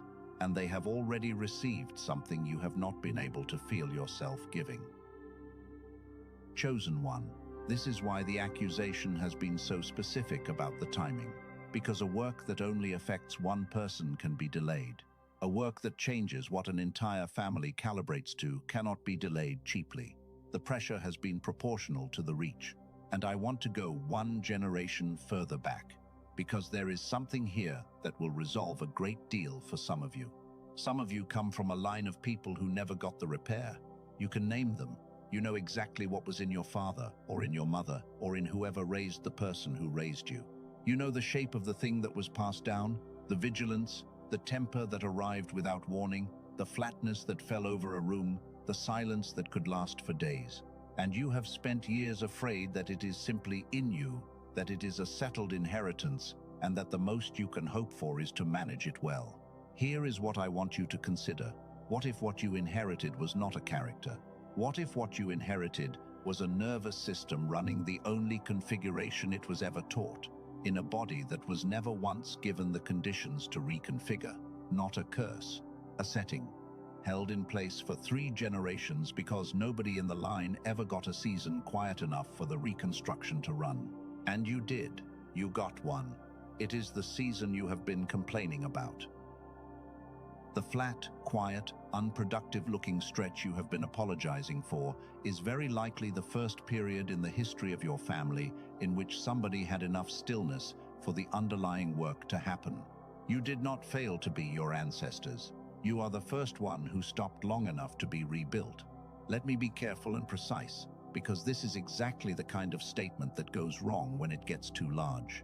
I am not telling you that everything difficult in your family history dissolves because you understood something today. Patterns of that size take real work over real time, and some of it needs the help of people trained to give it. I would never tell you otherwise. What I am telling you is that the thing you have been treating as your weakest season may be the most structurally significant thing that has happened in your family line in 100 years, and that you have been ashamed of it because it did not look like anything. If that reached you where it was meant to reach you, write the word line in the comments. That is all. You will know what it means, and nobody else needs to. Now let me put a name to what you are becoming, because you have been called a lot of things in your life, and most of them were assigned by people who were describing your function rather than your identity. Some of you are what I would call the hidden builder. You are the person in your circle who constructs things that other people end up standing on, and who is almost never in the photograph. You have made peace with that publicly, and you have not made peace with it privately. What I want you to see is that your renewal has been proceeding along exactly the same principle as your life. Underneath, structural, unphotographed. The reason you cannot see it is that you have never once done anything visible first, and your reconstruction is following the pattern of the person it belongs to. Some of you are the cycle breaker. You are the one in your family who is doing something nobody taught you, without a model, without applause, usually without even being understood by the people you are doing it for. And I want to say the hard, true thing about your position. There is no ceremony for what you are doing. Nobody hands you an award for the reaction you did not have. Your entire body of work is made of absences, which means you will almost never feel accomplished, and the absence of that feeling is not a signal about your progress. It is a structural feature of the assignment. And some of you are the later river. You did not begin when everyone else began. Something took your 20s or your 30s or a decade in the middle that you cannot get back, and you carry a private arithmetic about how far behind you are. What I would say to you is that the arithmetic assumes everyone is running the same race on the same track, and that the ones who started earlier are simply ahead. But depth is not measured on that axis at all. A person who has been broken and rebuilt is not a delayed version of a person who was never broken. They are a different construction entirely, capable of holding weight that the other one was never tested for. Whichever of those three you are, notice what all of them share. Every one of them is an identity whose defining work is invisible, which means every one of them is disproportionately likely to conclude that nothing is happening because nothing looking like something is the entire nature of their assignment. You were not given an assignment that produces visible feedback, so it should not surprise either of us that you have been starving for visible feedback. If one of those three landed on you, say which one in the comments. Builder, breaker, a river, one word. And now, let me take you into the part I have been holding back, because there is one more turn in this, and it is the one that changes what you think this entire message has been about. Not yet, because if I give you that turn before you have the next thing in your hands, you will enjoy it, and you will not be able to use it. So first, I am going to make sure you leave here with something to actually do, and then we will go to the turn. Here is the protocol: 30 days. It is not difficult, and that is the point, because a difficult protocol assumes an energy budget you do not currently have. The first element is one appointment of unbroken time, not an hour, 15 minutes, same time every day, if you can manage it, because the body learns times far more readily than it learns intentions. What you do in those 15 minutes matters less than you think, and the reason is the thing I told you earlier. Coordination requires a minimum duration before it can establish, and almost nothing in a modern day ever crosses that minimum. So the value is largely in the unbrokenness. Read something slowly, sit with nothing, pray badly, look out of a window. If you spend the entire 15 minutes noticing that you would rather be doing something else, the 15 minutes still worked, because the mechanism is duration and not sincerity. I want to underline that, because it will save some of you from quitting in week 2. The mechanism is duration and not sincerity. You do not have to bring anything, you have to stay for the length of time. The second element is one deliberate input to the channel.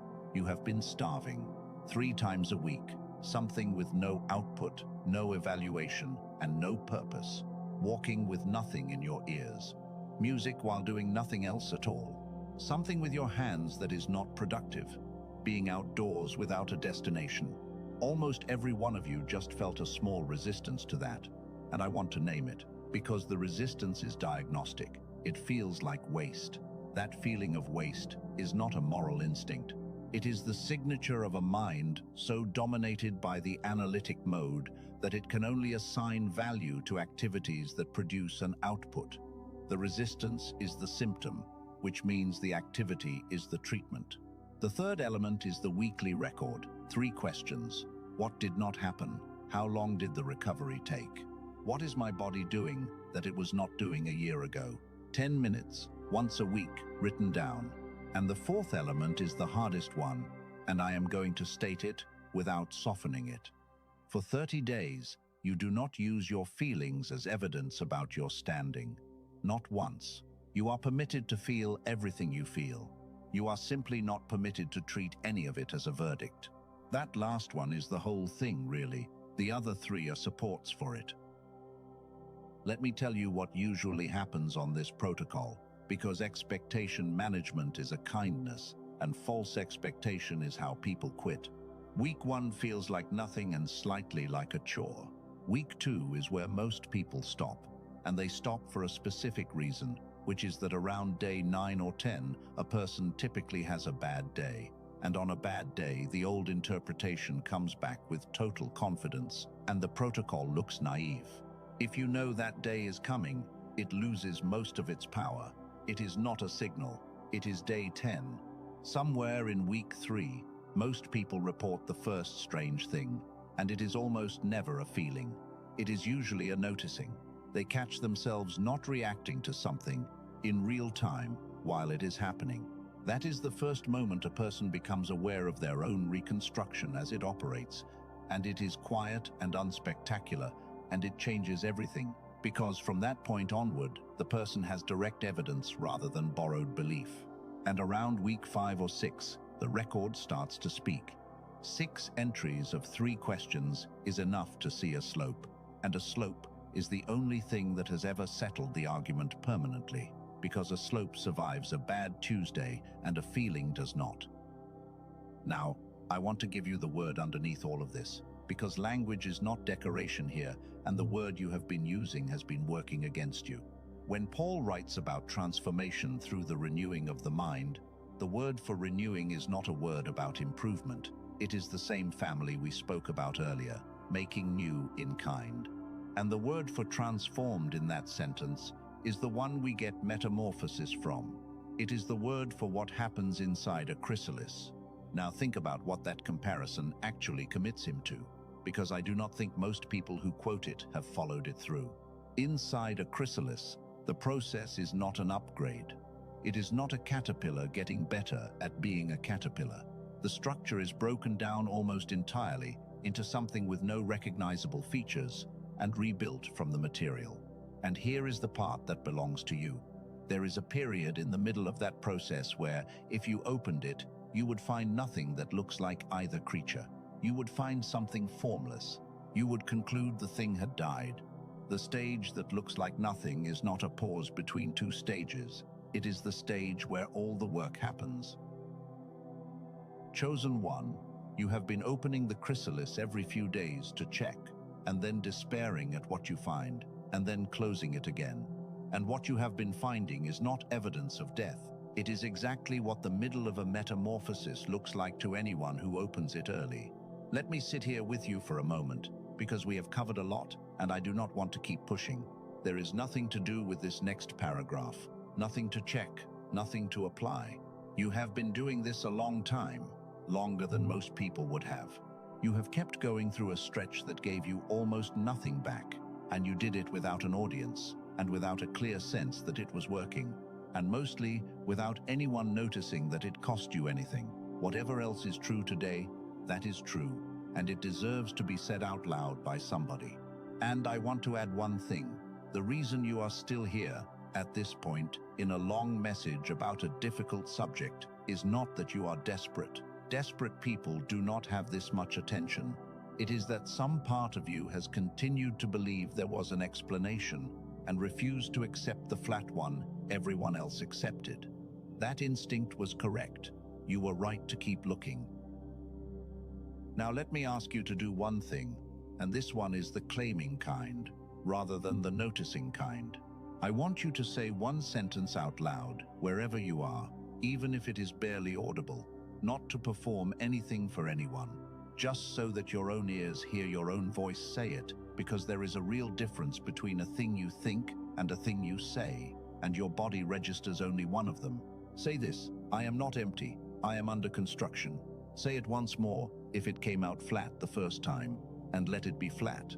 Flat is fine. Flat is the whole point of this message.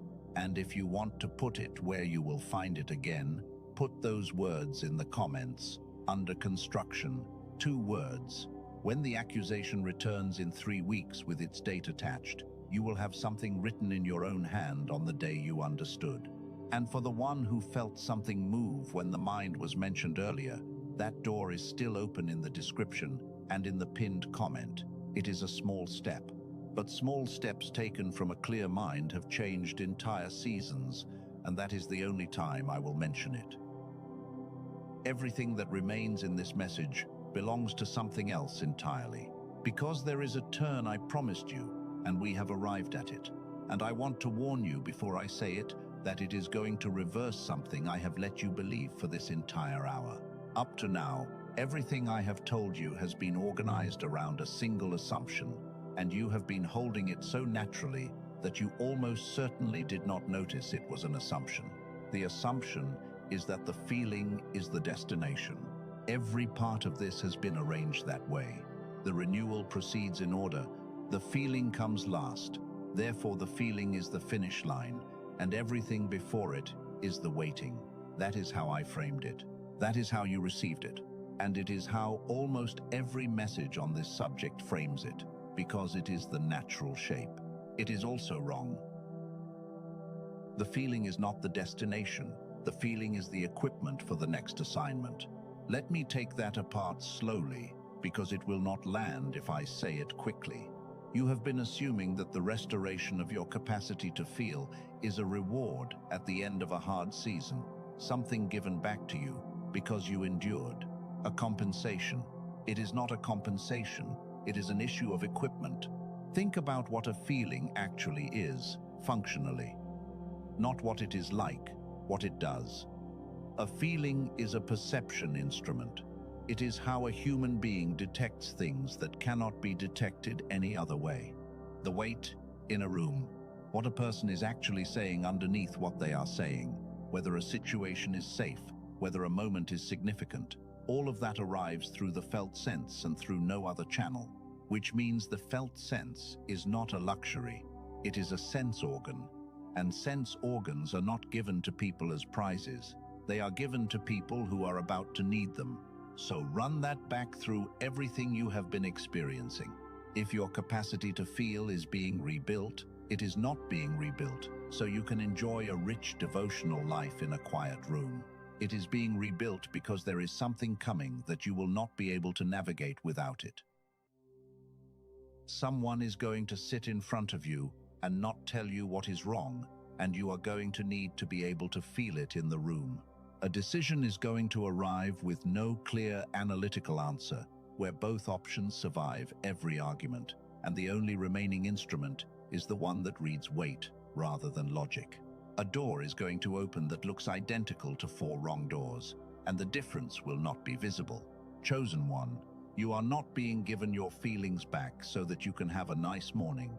You are being given a sense organ back because you are about to be sent somewhere. It is required. And now watch what that does to the timing question that has tormented you.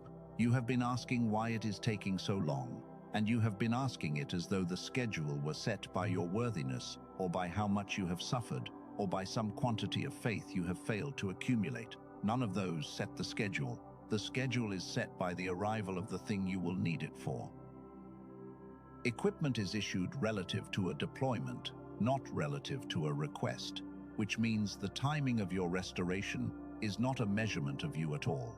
It has never been about you. It is a scheduling function of something that has not arrived yet. And I want you to feel the full weight of that reversal, because it undoes years of self-examination in a single motion. Every hour you have spent trying to work out what was wrong with you, that the feeling had not returned, was an hour spent auditing the wrong variable. There was nothing to find. The delay was never a verdict on the applicant. It was a date on a calendar that belongs to something else. Let me put the whole thing in one sentence, and then I want to say it again the way I said it at the beginning, because you will hear it differently now. What you are calling numbness is not absence. It is newness arriving under anesthesia, because the spirit renews the body first and rebuilds your ability to feel it last. And he rebuilds it last, not because it matters least, but because it is the last thing installed before a person is sent. Now let me show you this in the pattern, because I do not want you taking my word for a claim this large. Moses spent 40 years in a desert with a flock of animals. Every reading of that period treats it as preparation, and it was. But notice what the preparation actually consisted of. It was not theological training. He had already received the finest education available in the ancient world before he left. What the desert gave him was not information, it was capacity. 40 years of a slow enough life to be rebuilt into someone who could stand in front of a nation without needing anything from them. And the encounter that ended it, the bush, was not a reward for 40 years of patience. Read the actual words. It begins with a description of a situation. I have seen the affliction of my people. I have heard their cry. I know their sorrows. The event that ended his waiting was not about him at all. It was about a deployment that had come due.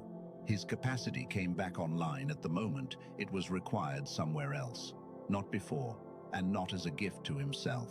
Or take a smaller one, and this is the one I want to leave you with, because it is closer to your life. Joseph spent years in a prison, and the account is careful to note something that people rush past. He interpreted dreams for 2 men in that prison, and one of them forgot him for 2 full years. 2 years of a capacity that had been restored, functioning, demonstrated, and apparently going nowhere. Then a man had a dream in a palace, and the capacity that had been sitting unused in a prison for 2 years turned out to be the exact instrument required, and the entire structure of a nation reorganized itself around it in a single morning. Those 2 years were not wasted, and they were not punishment. They were the gap between the equipment being issued and the deployment coming due. And there was no way for him to know that from inside the prison. From inside the prison, it looked precisely like being forgotten. Chosen one, some of you are in the 2 years. Your capacity is already restored or is nearly there, and there is nothing more to fix, and you are simply in the gap between the issue and the deployment. And I know that from the inside, that gap is almost indistinguishable from abandonment. But there is a difference, and it is one you can check.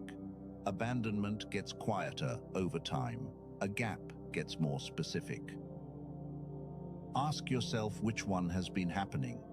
Over the past year, have things become vaguer, or have they become more precise? Do you have less clarity about what matters, or do you have a smaller and sharper sense of what your life is actually for? Almost every one of you will answer that the second one has been happening, and you have been so focused on how little you feel that you have not noticed how much your aim has narrowed. Vagueness is what decline looks like.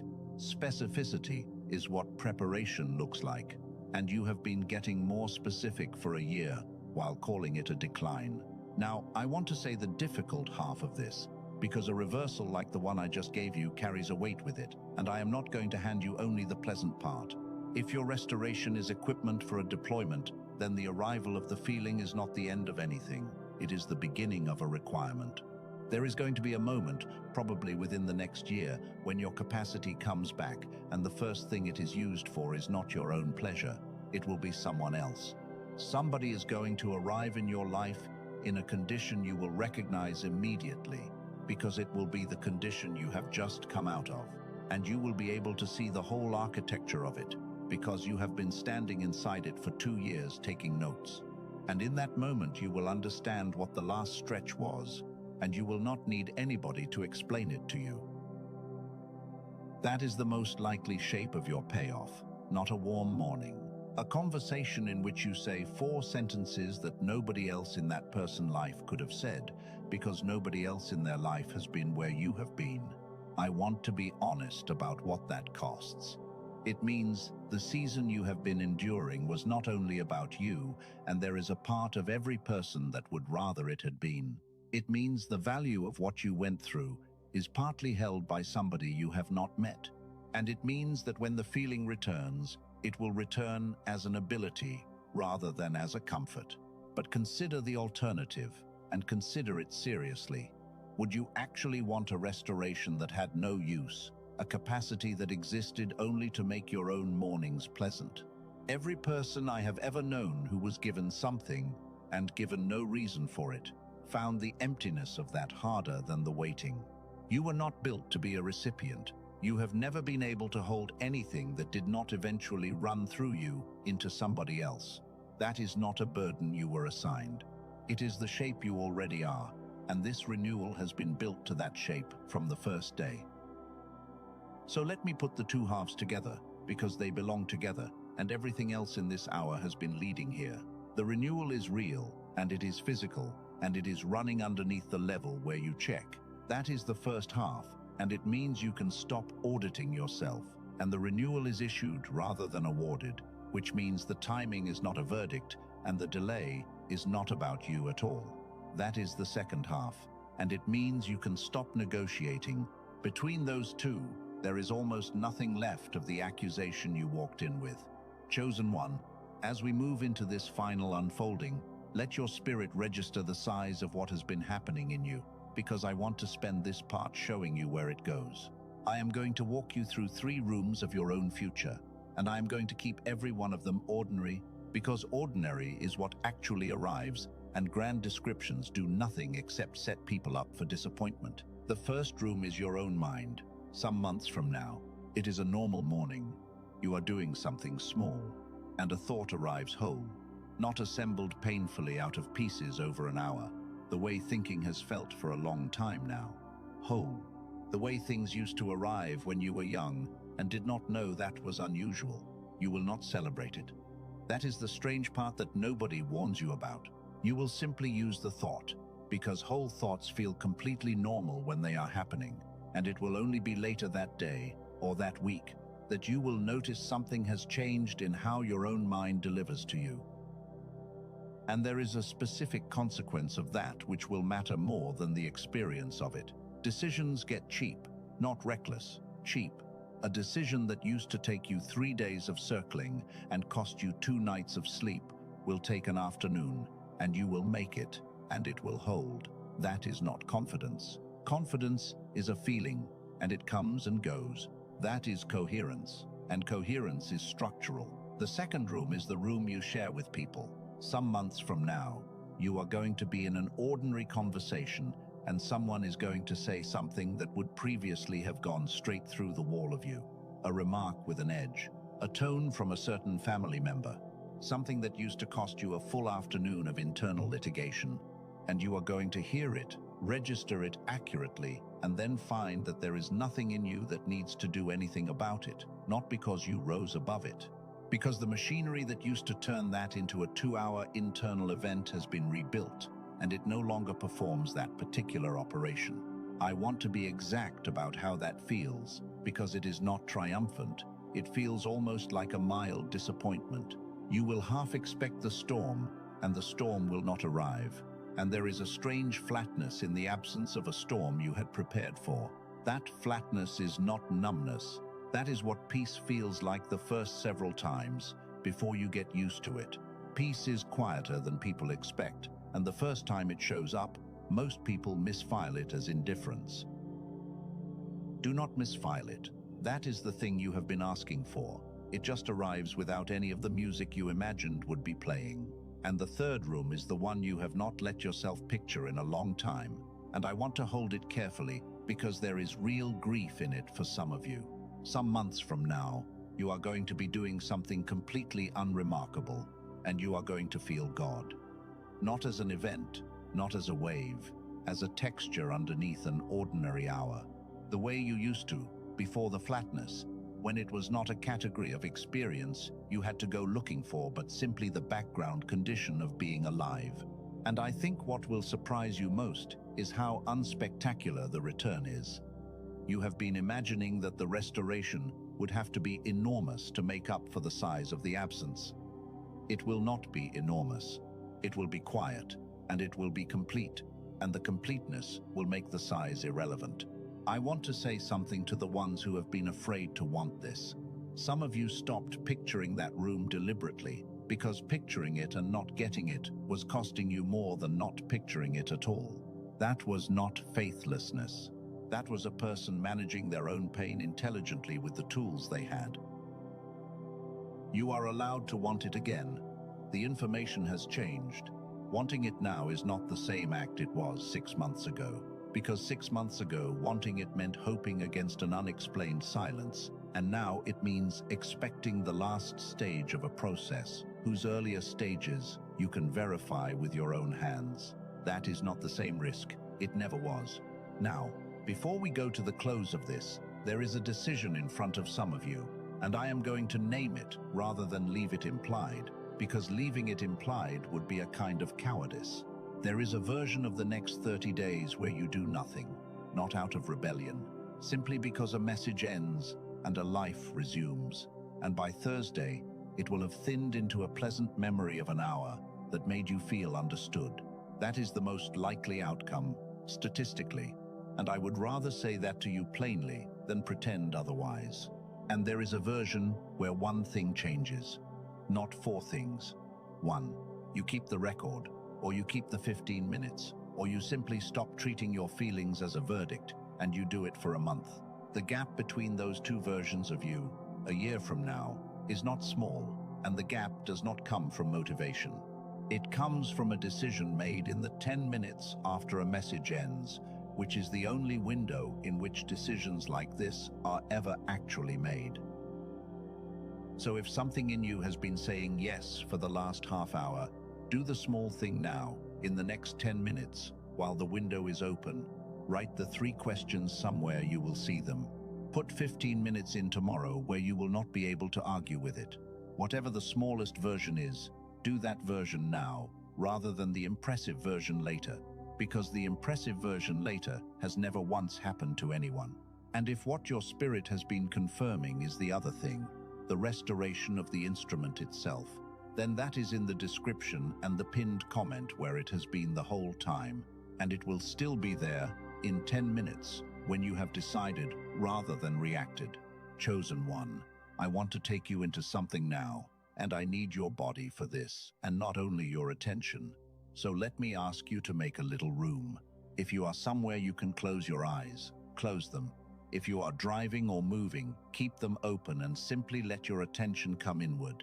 Nothing about this requires you to stop what you are doing. Let your breathing drop a little lower in your body, not deeper, lower. Most people breathe high in the chest all day and never notice. Now I want you to picture a house, your house, or a house you know, it does not matter. And I want you to picture it at night, from the outside, from the street. Most of it is dark. There is one window with a light in it. Now, in this picture, I want you to walk toward it, not to the lit window, to the front door, and I want you to open it and step into the dark part of the house, the part you have never been in during all these months of standing outside making your assessment. And I want you to notice, as you stand in the dark hallway, that it does not feel abandoned. It smells like fresh timber and new plaster. There is dust in the air of the kind that only exists where work has been happening. Under your feet, the floor is solid. Not the old floor, a new one. Put your hand on the wall. It is warm. Not from a fire, from work. Something has been running inside this structure for a long time, and you are standing in the middle of it for the first time. And the only reason you did not know was that nobody had turned the lights on in this section yet. Now stay there a moment and let your body understand something your mind has understood for the last hour. This is not an empty house. This has never been an empty house.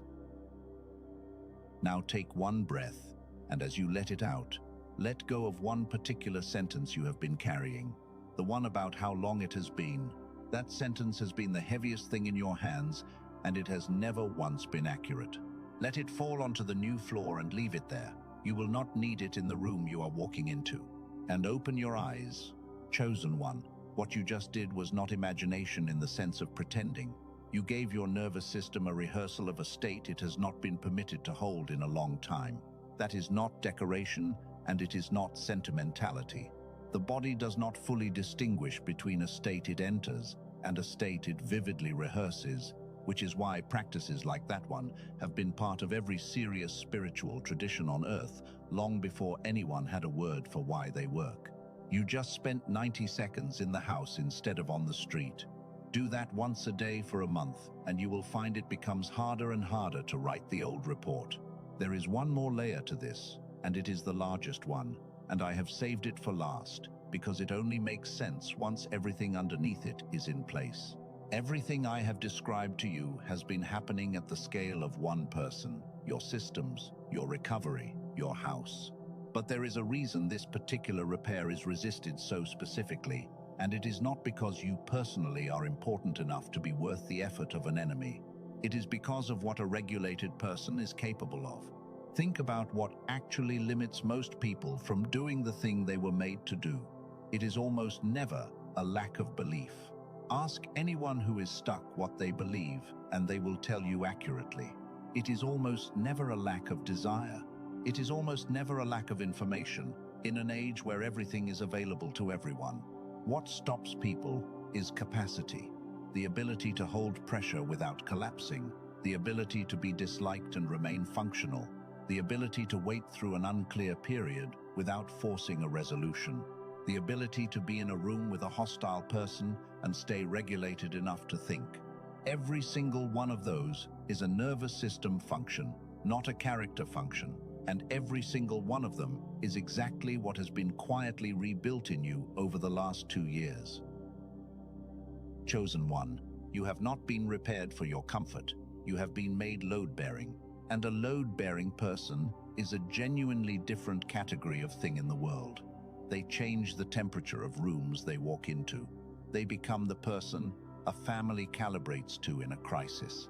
They can be told an ugly truth without breaking and without retaliating, which makes them one of the very few people that anybody can be honest with. There are not many of those. There have never been many of those. And a person who becomes one does not just improve their own life. They become a structural element in the lives of everybody near them. That is what has been under construction. And that is why the pressure to abandon it has been so precise, so well-timed, and so specifically aimed at the exact hour when the work became invisible. Nothing works that hard against a project going nowhere. Now, let me deal with the last objection, and it is the quietest one, and it usually arrives around this point in a message like this. Some of you are thinking that this was a good hour, and that you will feel differently by Saturday, and that you have had good hours before, and they have never held. You are right about the past, and wrong about the reason. Here is why the previous good hours did not hold. They were made of encouragement. Encouragement works on your emotional state, and your emotional state is precisely the system that is currently offline. So, encouragement has been landing in the one room of the house that has no power. Of course, it did not hold. It could not hold. You were pouring water into the one container with a hole in it. What you received today was not encouragement. It was a mechanism and an instrument. 3 questions, 6 markers, a named order of restoration, a protocol with 4 elements. Those do not depend on your emotional state to function, which means they cannot be erased by a bad Saturday. That is the whole difference, and it is why I have spent this hour giving you things you can check rather than things you can feel. I do not want you to come back here in a month needing me. I want you to have a record in your own handwriting that argues with the accusation better than I can. And I want to be honest with you about one more thing before we close, because this message would be dishonest without it. There will be days in the next month when none of this works. Days when you have the record and the markers and the whole framework, and you look at all of it and feel nothing and think it is all a very elaborate way of avoiding the obvious. That day is coming. It is not a failure of the process, and it is not a failure of yours. What I would ask of you on that day is very small. Not to believe it, just to postpone the verdict for 24 hours. That is all. Because the single most reliable thing about the state you will be in on that day is that it is the state least equipped to evaluate anything, and every catastrophic conclusion any of us have ever reached was reached at exactly that hour. Postpone the verdict. That is the whole discipline. Everything else is optional. Let me tell you about one more person, and then we will go to the closing. There is a man I know of who spent 19 years in what he described afterward as a corridor. Not a crisis, a corridor. Nothing dramatic ever happened to him. He simply moved through 2 decades in which nothing opened and nothing closed and nothing arrived. And he kept doing the ordinary faithful things without any return on them at all. What he said afterward is the thing I have never forgotten, and I want to give it to you. He said the corridor did not feel like a corridor. It felt like a room. That is why it nearly finished him. He was not enduring a passage. He believed he was living in a permanent condition, and there is no human being alive who can endure a permanent condition of that kind for 19 years. And the only thing that changed, in the end, was that somebody told him what he was in. Not that it would end on a particular date. Nobody could tell him that. Only that the shape of it was a corridor and not a room. He said the walking got easier immediately, and nothing about his circumstances had changed at all. Chosen one, that is what I have been trying to hand you for the last hour. Not an end date. I do not have one, and anybody who offers you one is not telling you the truth. What I have is the shape of the thing. You are in a corridor, not a room, and the flatness under your feet is the floor of a passage, not the floor of a residence. Let me gather the whole thing now, so that you leave with it in one piece rather than in fragments. The spirit renews a human being in order, and the order runs from the systems you cannot monitor toward the systems you can. Regulation first, recovery second, perception third, feeling last. You have been measuring by the last one and calling it the only one. The reporting is delayed, and the delay scales with the depth of the work, which means the deeper the reconstruction, the longer you will feel nothing about it. Your dryness is a receipt for scale, not a verdict on your standing. The instrument that produces the felt sense depends on coordination between two halves of you, and that coordination has been worn down by years of vigilance, fragmented attention, and under-recovery. That is not a moral condition. It is a mechanical one, and mechanical conditions can be addressed directly. Your body has been keeping a record the whole time. 6 markers, 3 questions. And once you have 6 weeks of that record, no accusation with a date attached will ever land the same way again. And the restoration of your capacity is not a prize at the end of your endurance. It is equipment being issued ahead of a deployment, which means the timing was never about you, and there was never anything to find in all those hours of examining yourself.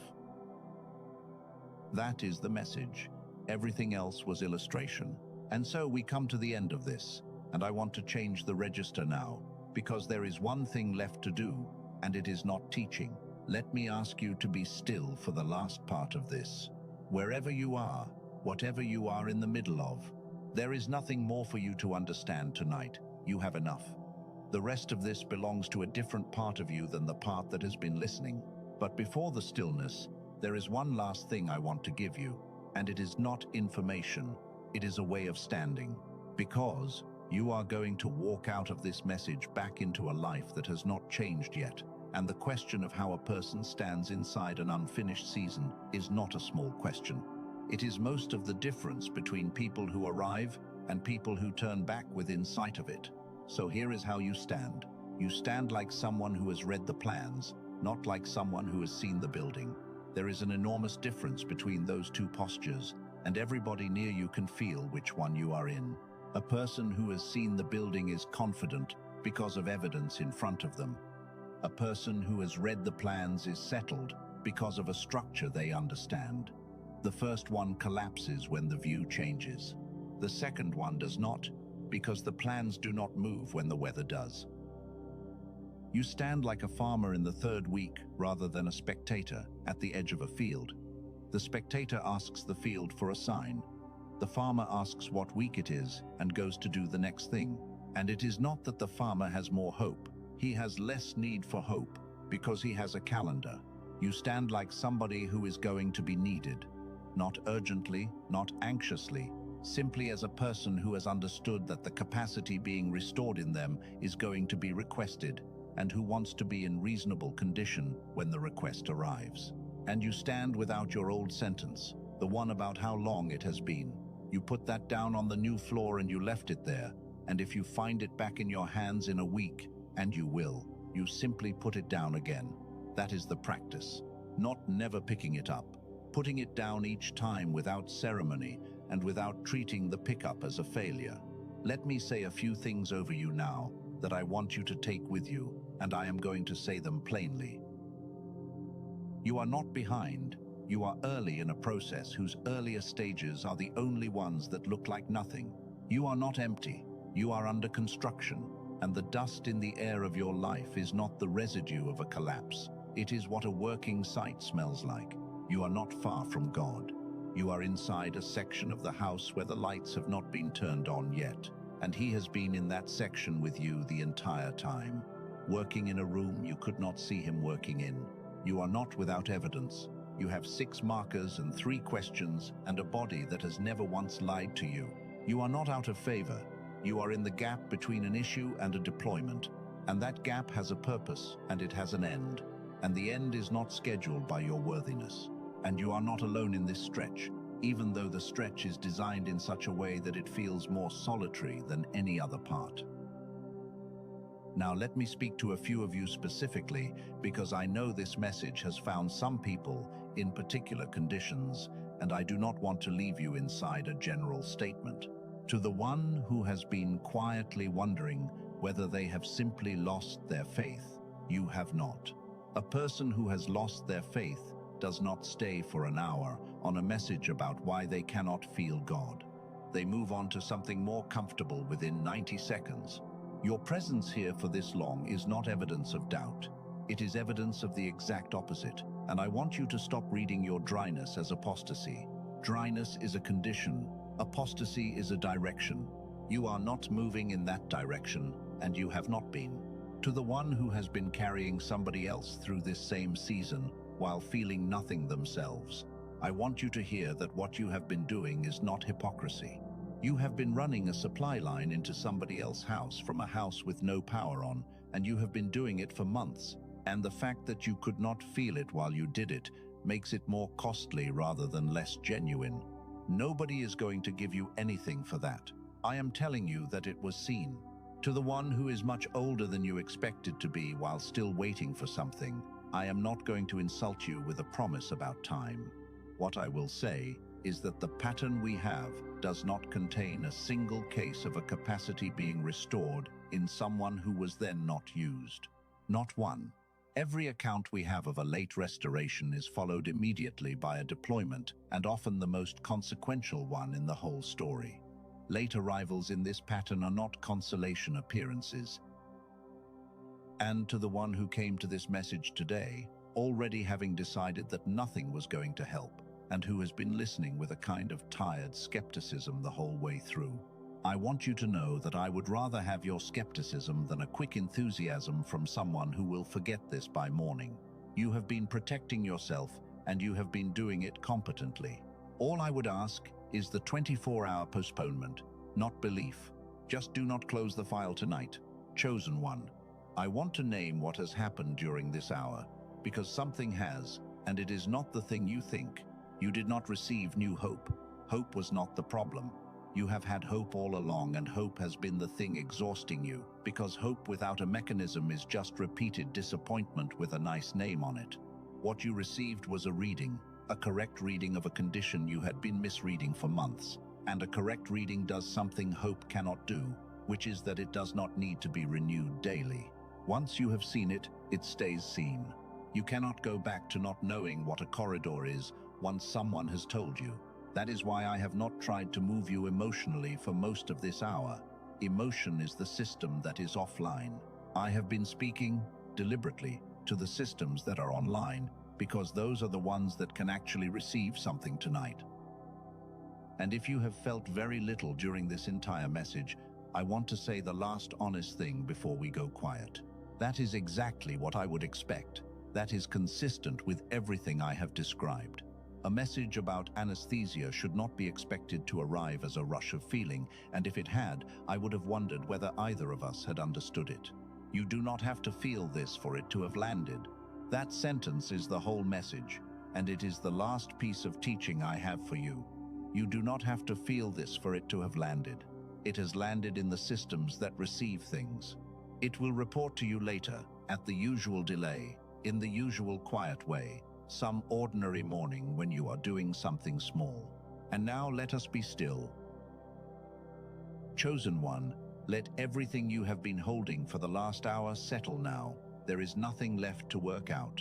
I want to begin this last part not with a request but with a recognition, because the thing that deserves to be acknowledged first is not what is coming, it is what has already been carried. You have been faithful in a season that gave you no reason to be. I want that sentence to sit in the room for a moment, because I do not think anyone has said it to you. Not because the people around you are unkind, but because faithfulness of this particular kind is invisible by nature. Nobody could see it. There was no evidence of it. There was no product of it that anyone could point at. You simply kept showing up to something that had stopped answering, month after month, and you did it without an audience, and you did it while privately suspecting that you might be the only one still doing it. That is the rarest thing a human being does. Almost nothing in a person is built to do that. And I want to acknowledge the specific cost of it, because I do not think you have let yourself count it. It cost you the pleasure of your own spiritual life. That is not nothing. For years the practices gave you something back, and then they stopped, and you kept doing them anyway, unpaid. Any person would grieve that. You have been grieving it, quietly, and telling yourself it was ingratitude. It was not ingratitude, it was grief, and grief for something real, and it was appropriate. Let that be witnessed, not fixed, witnessed. And now, because something has been carried long enough, let me ask you to put some of it down. I want you to release the ledger, release the running count of how many months it has been, release the arithmetic you do at night about how far behind you are and how much time you will not get back. Release the comparison to the version of yourself who felt everything as if she were the real one and you were the copy. Release the private verdict you passed on yourself somewhere in the middle of this season, the one you have never said out loud to anybody. Release the suspicion that God chose someone else for the thing you thought was yours. Release the fear that you have become a person who cannot feel anymore. Release the belief that your dryness is a sentence being served. And release, finally, the sentence about how long it has been. Let all of it go down onto the floor of a house that has been rebuilt underneath you the entire time you were standing outside it.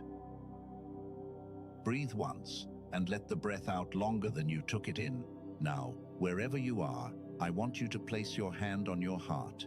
If you are somewhere that makes that difficult, simply rest your hand somewhere on yourself, and let that be enough. Feel what is under your hand, not the emotion of it, the mechanics of it. There is a rhythm under there that has not stopped for a single beat during the entire season you have been calling empty. It did not require your faith to continue. It did not require your feeling. It did not pause during the months you were not paying attention. It has simply been doing the thing it does, underneath everything, unobserved. That is the most accurate picture of what has been happening in you that I could possibly give you, and it is not a metaphor. It is literally occurring under your hand right now. Something faithful has been running in you without your permission and without your awareness. It always has been. Now declare this with me, out loud if you can, and let it be flat. Let it be quiet. Let it be entirely without feeling, because that is precisely the point, and a declaration made without feeling is worth more today than one made with it. I am not empty. I am under construction. I am not behind. I am early. What I called numbness was newness. What I called silence was work. What I called delay was depth. And what I called abandonment was anesthesia. I am being renewed in the order it was always going to happen in. My regulation before my recovery before my perception before my feeling, and my feeling last, because it is the last thing installed before a person is sent. I release the ledger. I release the count. I release the verdict I passed on myself in a season I was misreading. I am a house with the power on in every room, and the lights coming on one at a time. I am the first in my line to be still long enough to be rebuilt, and I will not measure a finished work with an instrument that was scheduled to arrive last. Now let that settle, and let me tell you what you just did, because it was not a recitation, and you should know why. Every sentence you just spoke was a correction of a reading, not a wish, not a claim about the future, a correction of something you have been telling yourself that was factually wrong. And a correction has a different weight in a human being than a hope does, because a hope has to be sustained, and a correction only has to be understood once. That is why I asked you to say it out loud rather than think it. Your own voice enters your body through a different door than your thoughts do. A thought is processed as one more item in a stream. A spoken sentence is processed as an event, with a location and a time and a sound, and it is filed accordingly. In 3 weeks, you will not remember thinking any of this. You will remember saying it. That is not a technique borrowed from anywhere modern. It is why every serious tradition on earth has made people say things out loud together instead of merely agreeing with them silently. They understood the architecture long before anyone measured it. Now let me tell you what tomorrow will probably look like, because I would rather prepare you than send you out unprepared into an ordinary morning. Tomorrow will feel normal. That is the honest forecast. You will wake up in the same body, in the same room, with the same situation waiting for you, and there is a reasonable chance you will feel nothing at all about anything that happened in this hour. And when that happens, I want you to notice what your mind does with it. It will offer you a conclusion. It will say that the hour did not take, that this is more evidence for the case it has been building, that you were briefly moved and are now back to reality. That is the old reading, arriving on schedule, doing exactly what it has always done. And you will have something you did not have yesterday, which is the knowledge that the report is delayed by design and that a normal tomorrow is not a verdict on anything. You will be able to look at the flatness and say, accurately, that it is what the 3rd week of a root looks like from above the soil. That is all the equipment anybody needs, not a feeling. A reading you can hold on a day that argues with it. And somewhere in the next month, one of the markers will show up while you are looking, not because it started then, because you finally had the list in your hand at the moment it happened. And the first time you catch your own reconstruction in the act, something will change in you permanently, and you will not need to come back here to have it repeated. That is what I have wanted for you from the first sentence of this. Not that you would leave encouraged, that you would leave able. Chosen one, let me bless you now. I bless your perception, and I ask that it be restored to you gently and completely in the order it was designed to return in. I bless your patience in a corridor that has given you nothing back, and I ask that what has been spent in you be counted rather than forgotten. I bless your discernment, the instrument that has been quietly sharpening in you all through the season you were calling a decline. I bless your capacity to remain steady while others rush, because it was not given to you for your own comfort, and you already know that. I bless your body, which has been faithful under your hand. Through every month, you accused it of doing nothing, and I ask that the renewing already at work in it continue to run in every room and every system, seen and unseen. And I bless the version of you who is being assembled underneath all of this, the one you have not met yet, the one who will be able to sit with somebody in the exact condition you have just come out of and know precisely what to say. If this message found you where you were, tell me in the comments. Not a long thing. One word, whatever the true one is tonight, under construction, renewed, early. Or simply your city, so that somebody scrolling past at 3 in the morning in a house with the power off can see that they are not the only one awake in that house. That is the only thing I will ask of you. And now, wherever you are, hear this. Go gently. Go without the ledger. Go early and unfinished. Whatever you are walking back into tonight, know this. The quiet you have been living inside was never the sound of being left. It was the sound of work being done in a room you were not permitted to stand in, by someone who has never once put the tools down. In a house he has no intention of leaving unfinished. You have not been forgotten in the dark